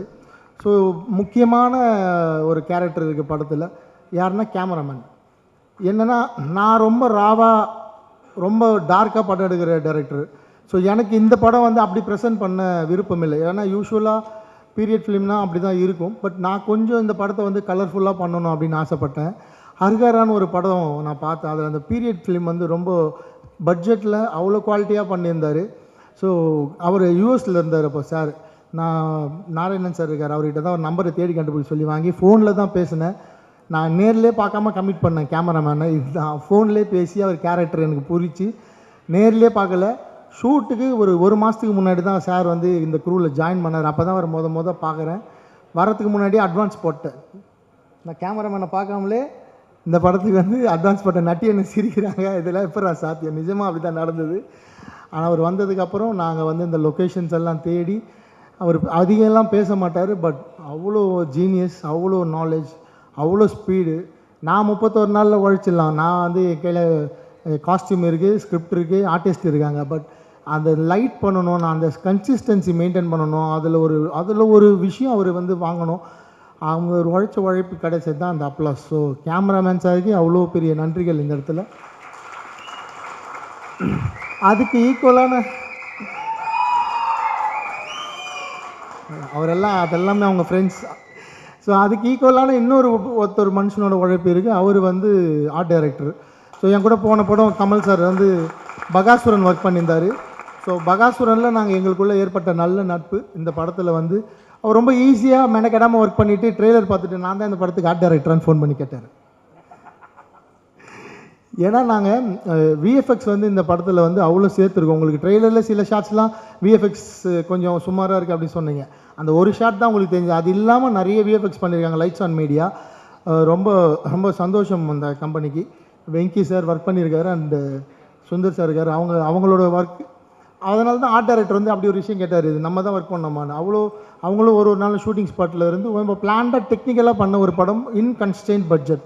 அதுதான் ரொம்ப முக்கியம். இது நான் திரௌபதி எப்படி வந்து க்ரௌட் ஃபண்டிங்கில் 45-50 லட்சத்துக்குள்ளே ஒரு படத்தை பண்ணி அவங்க கலெக்ஷனை காட்டணும்னு, அது மாதிரி இந்த திரௌபதி 2 ஒரு நாங்கள் பிளான் பண்ண ஒரு பட்ஜெட், ஒரு பிளான் பண்ண டேஸ்க்குள்ளே ஒரு பீரியட் ஃபிலிம் பண்ண முடியும்னு நாங்கள் பண்ணியிருக்கோம். நிச்சயமாக இந்த படம் ஜெயிச்சிட்டா இது வந்து ஒரு பெரிய பெஞ்ச் மார்க்காக மாறும். பல பேருக்கு ஒரு உந்துதலாக மாறும். இப்படி ஒரு படங்கள் இந்த மாதிரி பிளான் பண்ணி எடுக்கலான்னு. நான் அந்த ஹார்ட் டிஸ்க் வச்சுருக்கேன். 31 டேஸில் எடுத்த ஹார்ட் டிஸ்க் நான் வந்து டெலீட் பண்ண மாட்டேன், வச்சுருக்கேன். பிற்காலத்தில் யார் வந்து எப்படி பண்ணிங்க கேட்டாலும் நான் நிச்சயமாக அவங்களுக்கு வந்து அதை போட்டு காட்டுறேன், எப்படி ஷூட் பண்ணோம், எப்படி பிளான் பண்ணணும்னு. நான் இப்போ ஒவ்வொருத்தரை பற்றி பேசிட்டு இருந்தால் அது ரொம்ப லென்த்தாக போயிட்டு இருக்கும். ஸோ கடகடன்னு போயிடுறேன். அடுத்து ஹீரோயின்.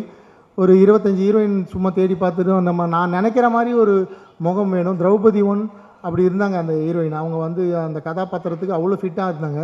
ஸோ திரௌபதி 2க்கும் வந்து நிச்சயமாக அதை எதிர்பார்ப்பாங்க. நான் இவங்களை வந்து முத என்னை பார்க்க வரப்போ ஜீன்ஸ் பேண்ட் டிஷர்ட்டில் தான் வந்தாங்க. அப்படி தானே மேடம் வந்தீங்க? இல்லை ஜீன்ஸ் பேண்ட் டிஷர்ட்டில் தான் வந்தாங்க முத என்னை பார்க்குறப்ப. எனக்கு நான் பார்த்தது அந்த முகம், அந்த கண். நான் திரௌபதியாக ஒரு அரசியாக ஒரு கதாபாத்திரம் எழுதுனதை நான் வந்து அவங்க முகத்தில் பார்த்தேன், அந்த சிரிப்பில் பார்த்தேன். அப்போவே சொல்லிட்டேன், நீங்கள் கன்ஃபார்மாக பண்ணுவீங்க. பட் இதில் இவ்வளோ பெரிய வரலாறு இருக்குது. நான் ஏற்கனவே திரௌபதி 1 பண்ணப்போ கொஞ்சம் அவங்க அந்த ஹீரோயினுக்கு வந்து அவங்க ஃபேமிலி லெவலில் பிரச்சனை ஆகி அவங்க என்னை எதிர்த்துலாம் பேச வேண்டியது இருந்தது. நீங்கள் இதெல்லாம் தாங்கிப்பீங்களா, இந்த பிரச்சனைலாம் வருமானா? அவங்க பயங்கரம் போல்டு. எவ்வளோ தைரியமாக சொன்னாங்க பாருங்க. நான் கதை நரேஷன் கேட்டுட்டு தான் படம் பண்ணேன்னு சொன்னாங்க பாருங்கள். அது பதிவு என்னென்னா நாளைக்கு என்ன வேணால் நடக்குன்றதால அவங்களுக்கும் தெரியல. ஏன்னா நான் என் கூட ஒர்க் பண்ணுறவங்களெல்லாம் சுற்றி இருக்கிறவங்களாம் ஜாலியாக போய் மிரட்டிடுறாங்க, நீ ஏன் அவர் கூட ஒர்க் பண்ணுற அப்படின்னு. அதில் 2 பேர் பலியாக இருக்காங்க. அதை பற்றி சரி, அதை விட்டுறலாம், அது நமக்கு தேவையில்லாத வேலை. அவங்க நல்லா இருக்கட்டும், அவ்வளோதான். நான் அவ்வளோதான் அவங்கள சொல்கிறது. ஸோ இவங்க ரொம்ப க்யூட்டான ஹீரோயின், ரொம்ப டிமாண்ட் பண்ணாத ஹீரோயின். கூப்பிட்டா செட்டுக்கு வருவாங்க. அழகாக அவங்களுக்கு வந்து 5 லாங்குவேஜ் தெரியும். கேரளாவில் பிறந்த பெங்களூரில் வளர்ந்த ஒரு பெண். அவங்க அவ்வளோ அழகாக தமிழ் பேசுவாங்க, கொஞ்சம் தமிழ் பேசுவாங்க. 5 லாங்குவேஜ் தெரியும். ஸோ இது பண்டைய தமிழ். இந்த தமிழும் அவங்க அழகாக மனப்பாடம் பண்ணி ஷூட்டிங் ஸ்பாட்டில் பேசினாங்க. நான் படம்லாம் ரிலீஸ் ஆனதுக்கப்புறம் அவங்க பேசின ஒரிஜினல் டைலாக் வந்து நான் பிடிஎஸ்ஸாக ரிலீஸ் பண்ணுறாரு. அவ்வளோ ரசிப்பீங்க அவங்க வந்து எப்படி ஷூட்டிங் ஸ்பாட்டில் பேசி நடித்தாங்கன்னு. ரொம்ப நல்லா வருவாங்க அந்த ஹீரோயின். பர்ஃபார்மன்ஸ் ஓரியன்ட் ஹீரோயின்ஸ் கிடைக்கிறது கஷ்டம். வேறு மாதிரி எப்படி வேணால் நடித்து பேர் வாங்கிடலாம், ஆனால் பர்ஃபார்ம் பண்ணி பேர் வாங்குறது கஷ்டம். ஸோ ரக்ஷனா இந்துச்சூடன் அந்த வரிசையில் நிச்சயமாக ஒரு முக்கிய இடம் பிடிப்பாங்க. உங்களுக்கு ஒரு வரலாறு இருக்குது தமிழ் சினிமாவில். அண்டு பரணி அண்ணன், கடகடன் போயிடுறேன் ஃபாஸ்ட்டாக. பரணி அண்ணன் ஃபஸ்ட்டு படத்துலேயே ஒர்க் பண்ண வேண்டியது ஏதோ ஒரு காரணம், பட்ஜெட் அது இதுன்னு வந்து மிஸ் ஆகிடுச்சு. அங்கேருந்தே அவர் கூட 2வது படம் 3வது படம் பண்ணாச்சு. கடைசியில் 5வது படம் நான் முதல்ல ஒரு வில்லனாக நடிகன்னு சொன்னேன். அவருக்கு ஒரு ஆசையை காட்டினேன். அதுக்கப்புறம் அவருக்கு அந்த லுக் டெஸ்ட் பார்த்தேன், எனக்கு திருப்தியாகல. அண்ணா இன்னொரு ரோல் இருக்குது, அது பண்ணுங்கண்ணா. அவர் கொஞ்சம் பயந்தார். நான் என் நம்பி பண்ணுங்கண்ணா, நிச்சயமாக இது வந்து நல்ல பேர் கொடுக்குன்னு. அவர் அவ்வளோ சூப்பராக பண்ணியிருக்காரு. அவர் சொல்ல போகிற டைலாக் தான் இந்த படத்தோட ஒரு ஜஸ்டிஃபிகேஷனு. அவர் எடுத்திருக்க ஒரு ரோல், அவர் ஒரு விஷயம் சொல்லுவார் படத்தில், அதுதான் இந்த படத்தில் வந்து நாங்கள் அந்த படத்தோட சொல்ல வந்த முக்கியமான விஷயம் அதுதான். ஸோ அவர் ரோல் வந்து ரொம்ப பெருசாக பேசப்படும். And Chirag Jani sir and then Dinesh Lamba sir, அவங்க 2 பேரும் இங்கிலீஷில் பேசினா தான் அவங்களுக்கு புரியும், இங்கிலீஷ் வருது, ஆனால் பழகிட்டேன் அவங்க கூட பேரை சொன்னாலே. ஸோ அவங்க 2 பேரும் ஃப்ரம் மும்பை. அவங்க 2 பேருமே இந்த படத்துக்கு அது தேவைப்பட்டது. ஏன் இங்கே நடிகர்களே இல்லையான்ற கேள்வி வரலாம். பட் இந்த முகம் அவர் துக்ளக்னா துக்ளக்கை கேரி பண்ணுற மாதிரியான முகம் ஒரு பாவனை இருந்தது சிரக் ஜானி கிட்ட. அவ்வளோ ஈஸியாக கேரி பண்ணியிருக்காரு. அந்த அவர் பேசுகிறப்ப ஷூட்டிங் ஸ்பாட்டில் எங்களுக்கே வந்து இந்த துக்ளக்கை பார்க்குற மாதிரி இருக்கும், அந்த பயம் வரும். And Dinesh Lamba sir very sweet man. அவர் ஒரு ப்ளே பண்ணியிருக்காரு படத்தில், அப்படி ரசிப்பீங்க அதை. அவ்வளோ பாடி லாங்குவேஜ் ஒன்று கொடுத்துருக்கிறாரு, அப்படி இருக்கும் அந்த பாடி லாங்குவேஜ். அப்புறம் இன்னொரு ஹீரோயின் மாதிரி இன்னும் 2 அழகு தேவதைகள் இருக்காங்க படத்தில். Devayani Sharma madam and Divi madam 2 பேருமே. திவி மேடம் வந்து ரிச்சர்ட் சார் கூட ஒரு படத்தில் அவங்க ஹீரோயினாக பண்ணிகிட்டு இருக்காங்க.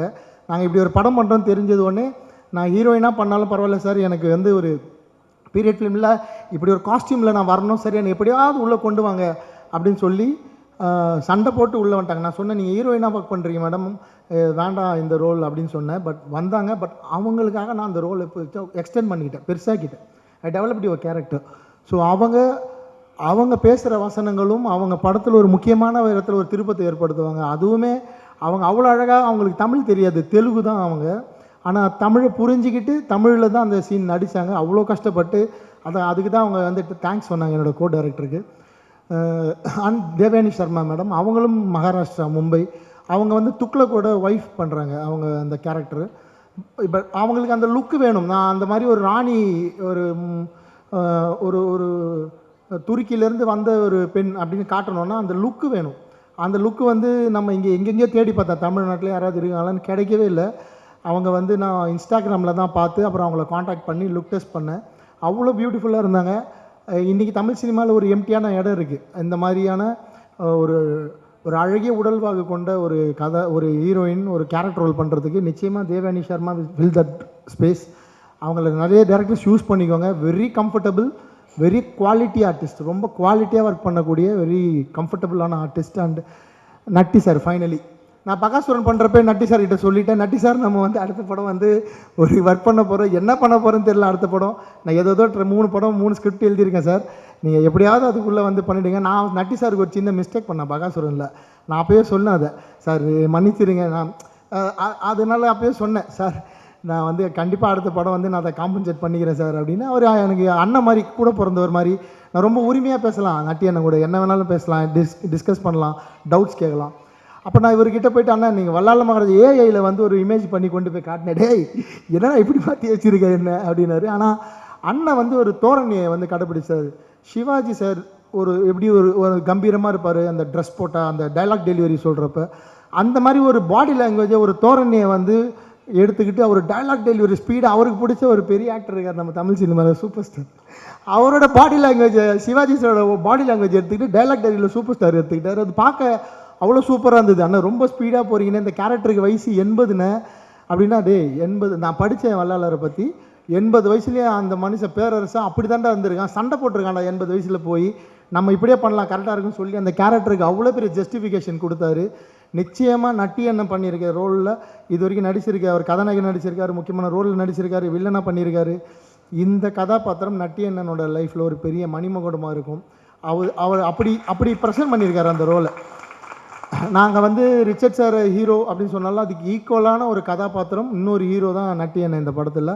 ஆனால் நம்ம வீரசிம்ம காடவராயனா பண்ணியிருக்க ரிச்சர்ட் சார் தான் படம் ஃபுல்லாக வருவார். நட்டி அண்ணன் ரோல் எல்லாருமே சொல்லிட்டாங்க கதையை, இவரை வந்து தோலை உரிச்சு தொங்க விட்டுருவாங்கன்னு. உண்மை தான். அந்த கதாபாத்திரத்தை அந்த எப்படி தோலை உரிச்சு தொங்க விட போகிறாங்க, நான் யாரும் சொல்லக்கூடாது தான் சொன்னேன், பட் எல்லாம் எமோஷனில் சொல்லிட்டாங்க.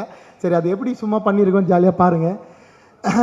ஸோ தோலை உரிச்சு தொங்க விட்டுருவேன் அப்படின்ற வார்த்தை உருவானது இவர் ஏற்ற கதாபாத்திரமான வீர வல்லால மகாராஜாவோட மரணத்துலேருந்து தான்.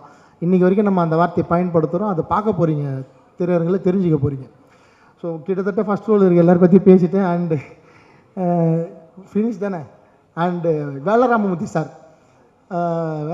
சார் வந்து நான் நிஜமாலே நடிகராக பார்க்கல, இவர் பெரிய எழுத்தாளர். நான் அவர்கிட்ட கேட்டிருக்கேன், சார் தென் மாவட்டத்தை பற்றி ஒரு கதை கொடுங்க, நீங்கள் குற்ற பரம்பரைக்கு நிறைய நான் பண்ணுறேன் நீ பண்ணுறேன்னு சொன்னாங்க. எனக்கு அது வேணாம், ஆனால் ஒரு உண்மை சம்பவம் தென் மாவட்டத்தில் நடந்ததை தயவு செஞ்சு எழுதி கொடுங்க அப்படின்னு. அவர் நடிக்கிறப்போ அவர் குரல்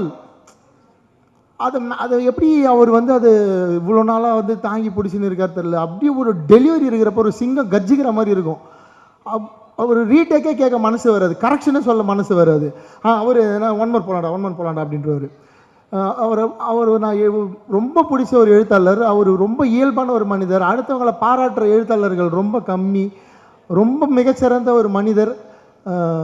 சாருக்கு வந்து இந்த ஆரோக்கியம் நீடிக்கணும், அவர் இன்னும் நிறைய படங்கள் நடிக்கணும். நிறைய என்ன மாதிரி இயக்குநர்களுக்கு வந்து ஃபினான்ஷியலியும் இந்த படத்தில் வந்து அவர் எனக்கு சப்போர்ட் பண்ணி தான் இந்த ரோல் பண்ணார். ட்ராவல் பண்ணி வந்து கம்ஃபர்டபுளாக அவ்வளோ சில்லாக ஒர்க் பண்ணார். நாங்கள் கொஞ்சம் அவருக்கு கார் கொடுக்கறதுலாம் கூட சின்ன சின்ன பிரச்சனைகள் இருந்தது, தங்க வைக்கிறதுல பிரச்சனைகள் இருந்தது, எல்லாத்துலேயும் அட்ஜஸ்ட் பண்ணி ஒர்க் பண்ண ஒரு மாமனிதர். ஸோ அவர்கிட்ட நான் வந்து திரும்பி ரெக்வஸ்ட் பண்ணி கேட்டுக்கிறேன், எனக்கு ஒரு நல்ல கதை தென் மாவட்டத்தை பேஸ் பண்ணி கொடுங்க சார். ஆசையாக இருக்கு ஒரு தென் மாவட்டம் சார்ந்த ஒரு படம் பண்ணணும்னு சொல்லி. அண்டு இதுக்கப்புறம் இந்த படத்துக்கு இன்னும் சப்போர்ட்டிவ் வந்தவங்க ரைட்டர் பத்மா சந்திரசேகர் மேம். அவங்க புத்தகம் ஒரு பெண் சாண்டில்யான்னு சொல்லுவாங்க அவங்கள, அந்த மாதிரியான ஒரு எழுத்தாளர். அவ்வளோ அழகாக எழுதுவாங்க. நான் டைலாக்ஸ் எல்லாருக்கும் புரியணும், ஆனால் அது வந்து புது தமிழாக இருக்கணும். இப்போ தமிழ் இப்போ பேசுகிறவங்களுக்கு கேட்காத ஒரு தமிழாக இருக்கணும். அந்த மாதிரி ஒரு புது புது வார்த்தைகளாக கண்டுபிடிச்சி அவ்வளோ அழகாக வந்து அவங்க எழுதுனாங்க. நான் வந்து டைலாக்கை நம்ம தமிழ் எழுதி கொடுத்துட்டு அவங்கக்கிட்ட சொல்லிவிடுவேன். அவங்க அதை அழகாக ஸ்க்ரீன் பிளேயில் சேர்த்து அவ்வளோ அழகாக எழுதி கொடுத்தாங்க. டைலாக் ஸ்பார்க்கில் கொடுப்பாங்க. ஷூட்டிங் ஸ்பாட்லேருந்து ஃபோன் பண்ணுவேன், மேடம் இமீடியட்டாக ஸ்பாட்டில் இருக்கேன், எனக்கு இப்படி ஒரு டைலாக் மாற்றி கொடுங்கன்னா இமீடியட்டாக மாற்றி கொடுப்பாங்க. அதுலேருந்து வந்த வசனங்கள் தான் ட்ரெய்லரில் கடைசியாக வச்ச ஒன்றே குலம் ஒருவன் அல்ல தேவன் அப்படின்ற டைலாக். அப்படி படிக்கிறப்பவே எனக்கு வந்து லைட்டாக ஷிவரிக்கு வந்துச்சு. இது என்ன மேடம் இப்படி இருக்கு, இது எப்படி ப்ரெசென்ட் பண்ண போகிறோன்னா அவங்க சொன்னாங்க, சார் இந்தியா முழுக்க அத்தனை சமூகங்கள் இருக்குது, அத்தனை மதங்கள் வாழ்கிற ஒரு நாடு இது. இந்த நாடு ஒரு மதத்துக்கு சொந்தமான நாடு இல்லை சார். அதுதான் இந்த வசனத்தோட அர்த்தம். ஒன்றே குலம் ஒருவன் அல்ல தேவன். ஒரு கடவுளை மட்டும் இந்த நாட்டில் நம்ம வழிபடவே முடியாது. இங்கே இருக்கிற அத்தனை கடவுள்களையும் நம்ம மதிக்கணும், அத்தனை கடவுளையும் ஏற்றுக்கணும், அத்தனை கடவுளுக்கான மரியாதையும் கொடுக்கணுன்றது தான் அந்த வார்த்தையோட அர்த்தம். அதுக்கான அந்த பவர் ஸ்க்ரீன் பிளே ட்ரெய்லரில் தெரிஞ்சிருக்கும். அண்ட் இது அண்ணாமலையார் மண் அப்படின்னு வந்து எழுதியிருந்தாங்க. அது நான் வந்து ஸ்ட்ரெஸ் பண்ணி தான் கேட்டு வாங்கினேன். இப்படி ஒரு பவரான இடம் அந்த இடம் அவர் வந்து சொல்லணும். ஏன்னா நீங்கள் ஈஸியாக வந்து எங்களை வந்து அடிமைப்படுத்திட முடியாது, நாங்கள் வந்து அடிமைப்பட மாட்டோன்றதை ஒரே வார்த்தையில் கன்வே பண்ணோம் மேடம் அப்படி தான் சொன்னேன். ஈஸியாக கொடுத்துட்டாங்க. நான் சொன்னேன் ஏற்கனவே போன படத்தில் மண்ணுன்னு சொல்லி தான் இன்றைக்கி வரைக்கும் அனுபவிச்சுன்னு இருக்கேன். ஒரு வார்த்தை வச்சு மண்ணும் பொண்ணும் அப்படின்னு சொல்லி இதுவும் அப்படி வருமானு கேட்டால், பட் ட்ரெய்லரில் இது வரைக்கும் யாருமே அந்த டைலாகை வந்து தப்பாக பேசலை. அதை பற்றி எனக்கு நெகட்டிவ் ஷேடு இது வரைக்கும் வரல, எதிர்ப்பு குரலே இல்லை. அந்த டைலாக்கு எல்லாரும் ஏற்றுக்கிட்டாங்கன்னு நினைக்கிறேன். அதுக்கு எல்லாருக்கும் நன்றி, ரொம்ப சந்தோஷம். அவங்க நிச்சயமாக தமிழ் சினிமாவில் ஒரு ரவுண்டு வருவாங்க. அருமையான கதைகள் பல வச்சுருக்காங்க. கதை இல்லாத நல்ல இயக்குனர்கள் நிச்சயமாக அவங்கள அப்ரோச் பண்ணுங்கள். சூப்பர் புக்ஸ்லாம் எழுதியிருக்காங்க அவங்கள பற்றி தேடி பார்த்துக்கோங்க. அண்ட் என் கூட ஒர்க் பண்ண அத்தனை ஆர்டிஸ்ட்டு சார், அருணோயன், என்னோடய டான்ஸ் மாஸ்டர் ஜெயந்திமாலா மேம், எல்லோரும் கீழே உட்காந்துருக்க ஆர்டிஸ்ட்டு அண்ட் அத்தனை பேர் ஜூனியர் ஆர்டிஸ்ட்டு. நான் யாரை விட்டேன் தெரியல, முருகன் சார், அவர் நீங்கள் ஏறி வந்தப்போ பார்த்தீங்க எவ்வளோ கஷ்டப்பட்ட. அவர் என்னோடய மேனேஜர். நான் அவ்வளோ கஷ்டப்பட்டிருக்கேன், அவரை திட்டியிருக்கேன். ஏன்னா 31 நாள் ஒரு படம் பண்ணால் மேனேஜர் சப்போர்ட் பண்ணால் தான் பண்ண முடியும். அப்புறம் என்னோடய ஃப்ரெண்டு, என்னோடய மாமா, அவங்க தான் இந்த படத்தில் ஃபுல்லாக கேஷ் ஹேண்டில் பண்ணிட்டாங்க, ரவி அண்ட் சத்யா. அவங்க நான் யாரை சொல்கிறது யாரை வருது தெரில. அண்டு சார் கடைசியாக சொல்கிறேன் சார், வேறு டீம்லாம் முடிச்சு.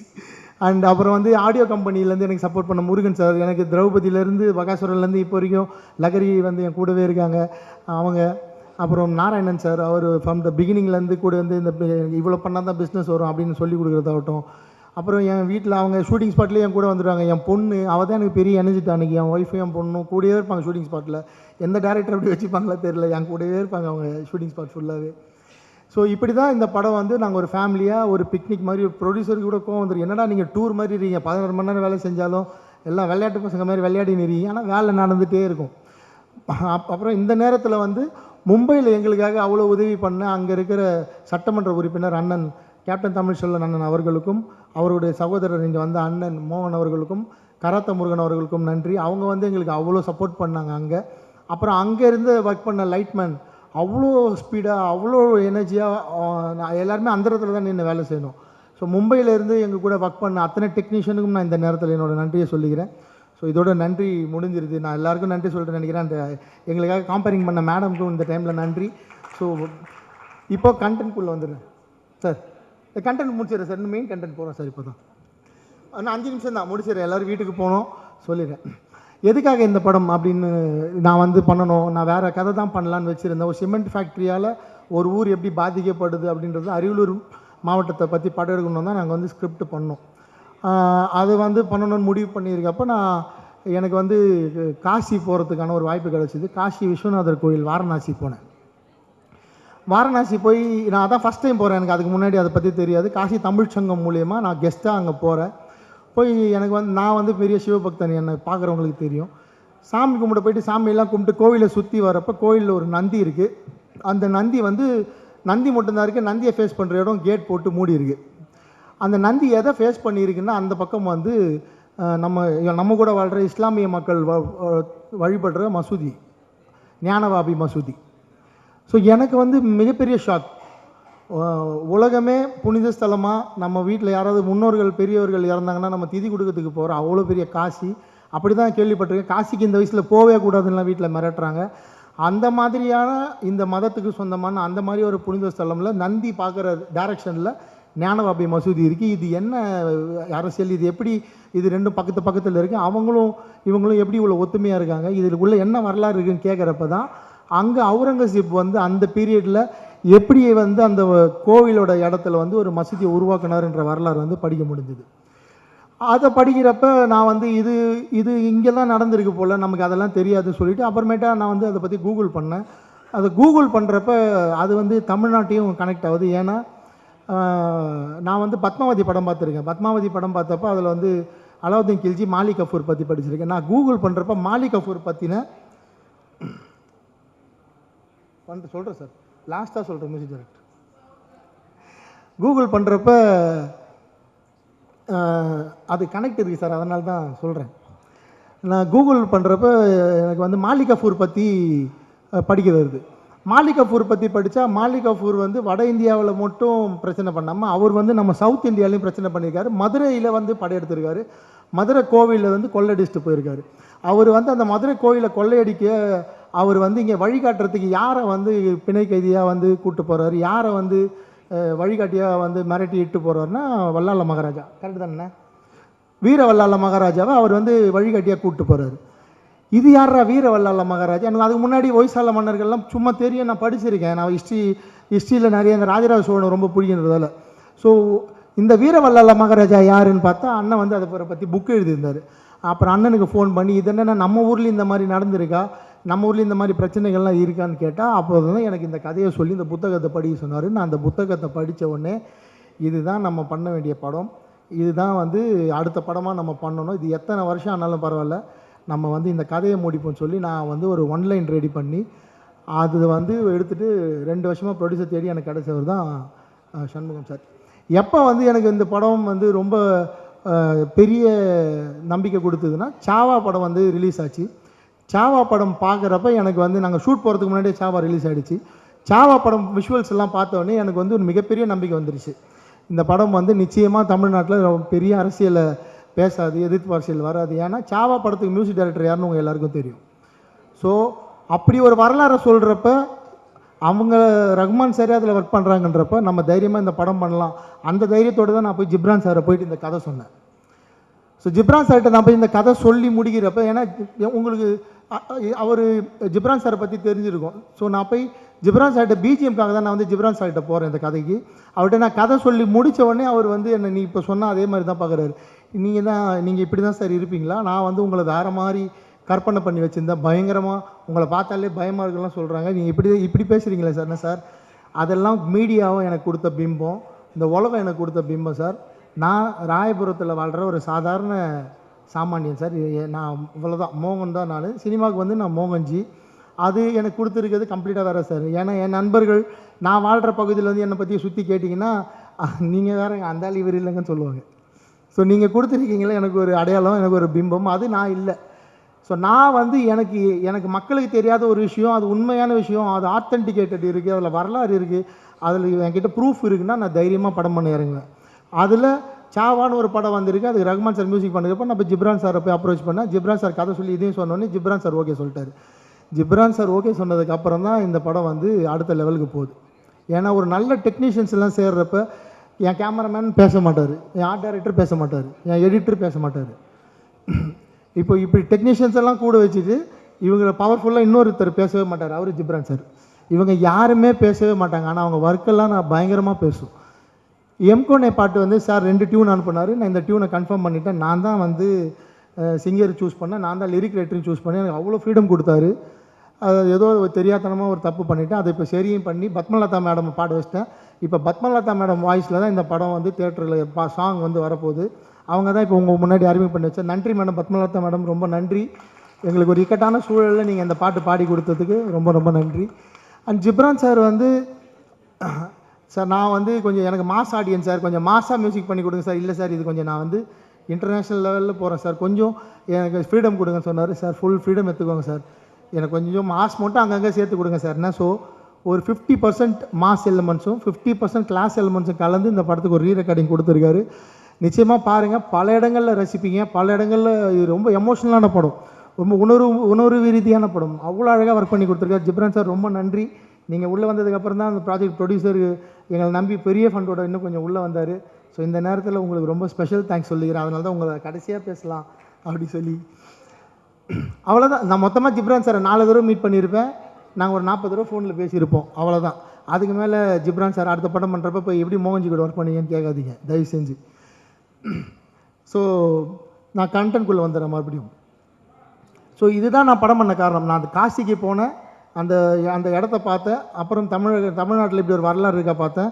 ஸோ அப்போ தமிழ்நாட்டை வந்து மாபார்னு சொல்கிறாங்க. மாபாரை கைப்பற்றுவது தான் துக்ளக்கோட ஒரே லட்சியமாக இருந்தது. ஸோ அலாவுதீன் கில்ஜி பீரியடுக்கு அப்புறம் துக்ளக் தான் வந்து இந்தியா வாழ்கிறாரு. அந்த துக்ளக் வந்து ஹைதராபாத் வந்து தேவகிரியை தலைநகராக வச்சுட்டு கொஞ்ச நாள் ஆள்றாரு. துக்ளக் ரொம்ப வித்தியாசமான கேரக்டர். அவன் எடுக்கிற முடிவு நல்லதா கெட்டதான்னு அவனுக்கே தெரியாது. ஸோ அந்த மாதிரி ஒரு டிஃப்ரெண்ட்டான கேரக்டர்.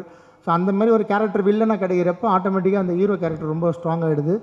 அண்ட் இந்த படம் வந்து வில்லனாக நாங்கள் வந்து இப்போ காட்டியிருக்கிறோம். இதில் வந்து இஸ்லாமியர்களை நீங்கள் காட்டியிருக்கீங்க, நிறைய பேர் என்கிட்டலாம் கேட்டாங்க. நான் அவங்க எல்லாருக்கும் ஒரு விளக்கம் சொல்லிடுறேன். இந்த படத்தில் நம்ம கூட இப்போ இணக்கமாக வாழ்கிற, நம்ம கூட இப்போது அண்ணன் தம்பியாக இருக்கிற இந்திய இஸ்லாமியர்களை எந்த வகையிலும் இந்த படம் வந்து துளி கூட வந்து காயப்படுத்தாது. அவங்களுக்கு இது வந்து ஒரு அவங்களோட ஆரிஜின் எது, அவங்களோட தொடக்கம் எதுன்னு வேணால் அவங்களுக்கு வந்து புரிய வைக்கும் இந்த படம். அதை தாண்டி இது கமர்ஷியல் தான்.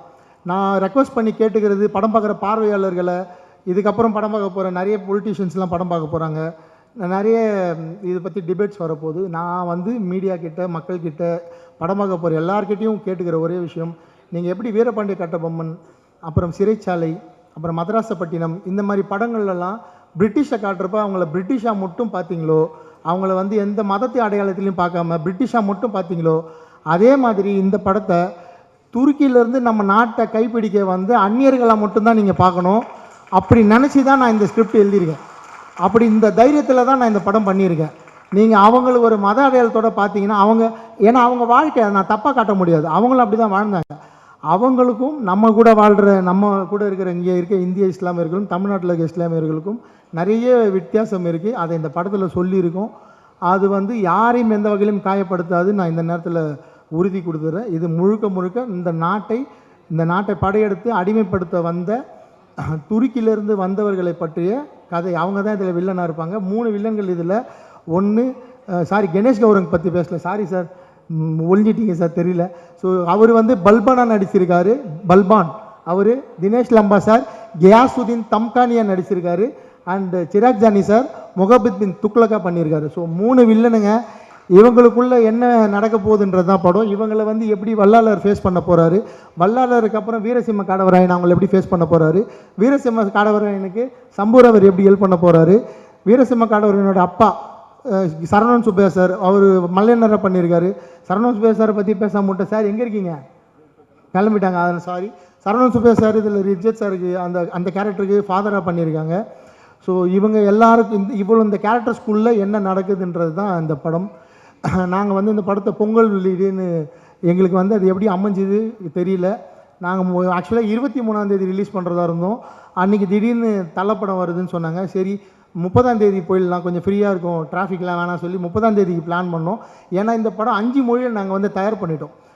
தமிழ் இல்லாமல் தெலுங்கு, ஹிந்தி, கன்னடா, மலையாளம் 5 மொழிலையும் இந்த படம் ரெடி ஆகிடுச்சு. சென்சார் இன்றைக்கி தெலுங்கு முடிஞ்சிருச்சு, இன்னும் 3 லாங்குவேஜ் சென்சார் தான். ஸோ 30ஆம் தேதி தான் எங்கள் பிளான். இதை வந்து இந்தியா முழுக்க ஒரே டைமில் ரிலீஸ் பண்ணலாம், அந்த பிளானில் தான் இருந்தோம். திடீர்னு ஒரு வேக்கண்ட் ஏற்பட்டதால் டிஸ்ட்ரிபியூட்டர்ஸ்லாம் ஃபோன் பண்ணி இமீடியட்டாக ப்ரொடியூசர்கிட்ட பேசி, சார் நல்ல ஸ்பேஸ் இருக்குது, நீங்கள் சென்சார் சர்டிஃபிகேட் வாங்கிட்டீங்க, நாங்கள் வந்து போனோமா டிசம்பர்லேயே நாங்கள் சென்சார் படத்தை முடிச்சிட்டோம். சென்சார் சர்டிஃபிகேட் வாங்கிட்டீங்க, நீங்கள் வாங்க சார் படம் ரெடினா சொன்ன உடனே டிஸ்ட்ரிபியூட்டர் ஒரு முடிவெடுத்து இந்த படம் பொங்கல் வெளியிடுன்னு சொன்னார். நான் கூட சொன்னேன், சார் இன்னும் கொஞ்சம் எங்களுக்கு டைம் கொடுங்க சார், கொஞ்சம் ஒர்க்கெல்லாம் இருக்குது முடிச்சிக்கிறேன், இல்லை உங்கள் ஒர்க்கை ஸ்பீட் பண்ணுங்கன்னு சொல்லி நான் ஜிப்ரான் சாரை போட்டு 2 நாளாக தூங்க விடாமல் வேலை வாங்கி, கேமராமேன் 3 நாளாக வந்து டிஐ ஸ்டுடியோலேயே தூங்காமல் அங்கேயே தூங்கி எழுந்து, என் கூட ஒர்க் பண்ண தம்பி சுரேந்தர் அவங்க டிஐ டீமில் அவன் தூங்காமல் வேலை பார்த்து, என் சுமன் அசிஸ்டன்ட் டைரக்டர் அவன் என் ஆஃபீஸில் சிஸ்டம்லேருந்து, என் டிசைனர் பிரவீன் அவன் பெங்களூரில் இருக்கான், அவன் 2 நாள் ஆஃபீஸில் லீவ் போட்டு அவனுக்கு புதுசாக குழந்தை பிறந்திருக்கு இப்போ தான் ரீசெண்டாக, அவன் அந்த குழந்தை கூட டைம் பண்ண முடியாமல் என் கூட இவ்வளோ கஷ்டப்பட்டு இந்த படம் பொங்கல் ரிலீஸ்னு போட்டு கொண்டு வந்திருக்கோம். நல்லபடியாக பொங்கலுக்கு ரிலீஸ் ஆகும்னு நினைக்கிறேன். ஏன்னா இவ்வளோ அர்ஜென்ட்டாக வரப்போ பல நெருக்கடிகள் இருக்குது, நிறைய படங்கள் ஒன்று சேருது. கடவுள் எங்கள் கூட துணை இருப்பாருன்னு நினைக்கிறோம். நான் நிச்சயமாக இந்த ப்ரொடியூசரை காப்பாற்றியே ஆகணும். ஏன்னா நான் இது வரைக்கும் எடுத்த எந்த படமும் தயாரிப்பாளருக்கு நஷ்டம் கொடுக்கல. என் மேலே 1000 விமர்சனங்கள் வந்தாலும் நான் இடி தாங்கி மாரி அதை தாங்கிக்கிறேன். எந்த தயாரிப்பாளர், நானே தயாரிப்பாளர் இருந்தப்போ நான் நஷ்டப்பட்டதில்லை, வெளியே நம்பி படம் பட்டவங்க நஷ்டப்பட்டதில்லை. என்னால் சம்பாரிச்சவங்க தான் அதிகம் இண்டஸ்ட்ரியில், நான் சம்பாதிக்கலனாலும் தயாரிப்பாளரை நான் எப்படியாவது ஜெயிக்க வைக்கணும். அதுக்கு நான் வந்து எந்த முடிவு வேணால் தைரியமாக எடுத்து நான் இந்த படத்தை தேட்டரில் கொண்டு வந்து மக்கள்கிட்ட கொண்டு போய் சேர்ப்பேன். கடைசியாக நான் மக்கள்கிட்ட கேட்குற கேள்வி ஒன்று தான், மக்கள்கிட்ட கேட்டுக்கிற ரெக்வஸ்ட்டு தான், இவ்வளோ நாள் என்னை சப்போர்ட் பண்ணிங்க, இது என்னோட ஒரு 8 காய் பால் செல்லுது, சின்ன முயற்சி இல்லை. உங்களை நம்பி நீங்கள் இவ்வளோ நாள் கொடுத்த சப்போர்ட்டை நம்பி இவ்வளோ பெரிய முயற்சியில் நான் இறங்கியிருக்கேன். இவ்வளோ பெரிய டீமோட நான் பாம்பேலேருந்து கூப்பிட்டு வந்திருக்கேன் ஆர்டிஸ்ட்டை. பாம்பேயில் போய் 30 நாள் ஒர்க் பண்ணியிருக்கேன். இங்கேருந்து ஒரு 10 கண்டெய்னரு, இங்கேருந்து ஒரு 300 பேரை டிக்கெட் போட்டு கூப்பிட்டு போய் வேலை பார்த்துருக்கேன். இவ்வளோ உழைப்பை போட்டிருக்கோம் இந்த படத்துக்கு. இது வந்து நிறைய டைலாக் இருக்கிற படம், கதை சொல்ல போகிற படம். இந்த ஜானரே வந்து ஹிஸ்டாரிக்கல் ஆக்ஷன் ட்ராமா. ஸோ நிறைய டைலாக்ஸ் இருக்கும் படத்தில். அதனால் நீங்கள் படம் பார்க்குறப்ப நல்லா ஃப்ரீ ஃபோனெல்லாம் இல்லாமல் ஆஃப் பண்ணி வச்சுட்டு ஒரு டைலாக்கே உன்னிப்பாக கவனிங்க. இந்த படம் வந்து ராக்கெட் வேகத்தில் போகும், இந்த படம் தான் பெஸ்ட்டு படம் அப்படிலாம் நான் சொல்லலை. ஆனால் நிச்சயமாக இந்த படம் உங்களுக்கு நிச்சயமாக ஒரு புது விஷயத்த சொல்லும். இப்போது எப்படி வந்து நான் மராத்தி போனப்போ தான் தெரிஞ்சுக்கிட்டேன், அங்கே வந்து பெத்த தாயை பெத்த தந்தையை விட சத்ரபதி சிவாஜி, வீர சிவாஜி அவர்களை தான் அவங்க வந்து பெருசாக நினைக்கிறாங்க. சத்தியம் பண்ணால் கூட நாங்கள் வந்து மகாராஜா மேலே சத்தியம்னு சொல்கிறாங்க. நம்ம இங்கே ஏதாவது சத்தியம் பண்ணால் அம்மா மேலே சத்தியம் சொல்லுவோம்ல, மராத்தியில் வந்து மகாராஜா மேலே சத்தியம் சொல்கிறாங்க. அந்த மாதிரி ஒரு மகாராஜா அவர் வந்து அங்கே தர்மத்தை காப்பாற்றினது இன்றைக்கி வரைக்கும் அவங்கள தாங்கி பிடிச்சிட்டு இருக்காங்க. இங்கே அவருக்கு 200 வருஷத்துக்கு முன்னாடி சவுத் இந்தியாவில் முதல் தர்மத்தைக்காக தன்னோட உயிரை கொடுத்து தாங்கி பிடிச்ச ஒரு அரசர் தான் வீரவல்லால மகாராஜா. அவரை வெளி உலகத்துக்கு கொண்டு வர அவ்வளோ பெரிய பெருமை எனக்கு கிடச்சிருக்கு. அதனால் தயவு செஞ்சு நிதானமாக பொறுமையாக இந்த படத்தை போய் தேட்டரில் பாருங்கள். இது வந்து உங்களை ஏமாத்தாது, இது ஒரு புது உணர்வை கொடுக்கும், ஒரு புது வரலாறை கொடுக்கும். காணாமல் போய் தொலைஞ்சு போயிருக்க அத்தனை மன்னர்களை பற்றி இது வெளியே கொண்டு வரதுக்கான ஒரு வாய்ப்பு அமையும். நம்ம பூலித்தேவனை பற்றி பேசணும், நாச்சியார் வேல்மகை வேலுநாச்சியார் பற்றி பேசணும், துலுக்கு நாச்சியார் பற்றி பேசணும், தீரன் சின்னமலை பற்றி பேசணும், அழகுகோன் பற்றி பேசணும், இன்னும் அவ்வளோ வரலாறு இருக்குது. இது தமிழ்நாட்டில் வாழ்ந்த மன்னர்களோட வரலாறை வெளியே கொண்டு வரதுக்கான ஒரு தொடக்க புள்ளி அமையும்னு சொல்லி நிச்சயமாக அவங்க எல்லாருக்கும் இந்த படம் திருப்திப்படுத்தும். திரௌபதி 2 வர 15 நாங்கள் ரிலீஸ் பண்ணுறோம். நிச்சயமாக உங்களை எல்லாரையும் சந்தோஷப்படுத்துன்னு சொல்லி வந்த பத்திரிகையாளரும் வந்த மக்கள், என் கூட ஒர்க் பண்ண டெக்னீஷியன் யார் பேரையா விட்டுருந்தா அவங்களுக்கும் சேர்த்து என்னுடைய நன்றியை தெரிவிச்சுக்கிறேன். Thank you so much and support பண்ணுங்கள். நன்றி. தேங்க்யூ.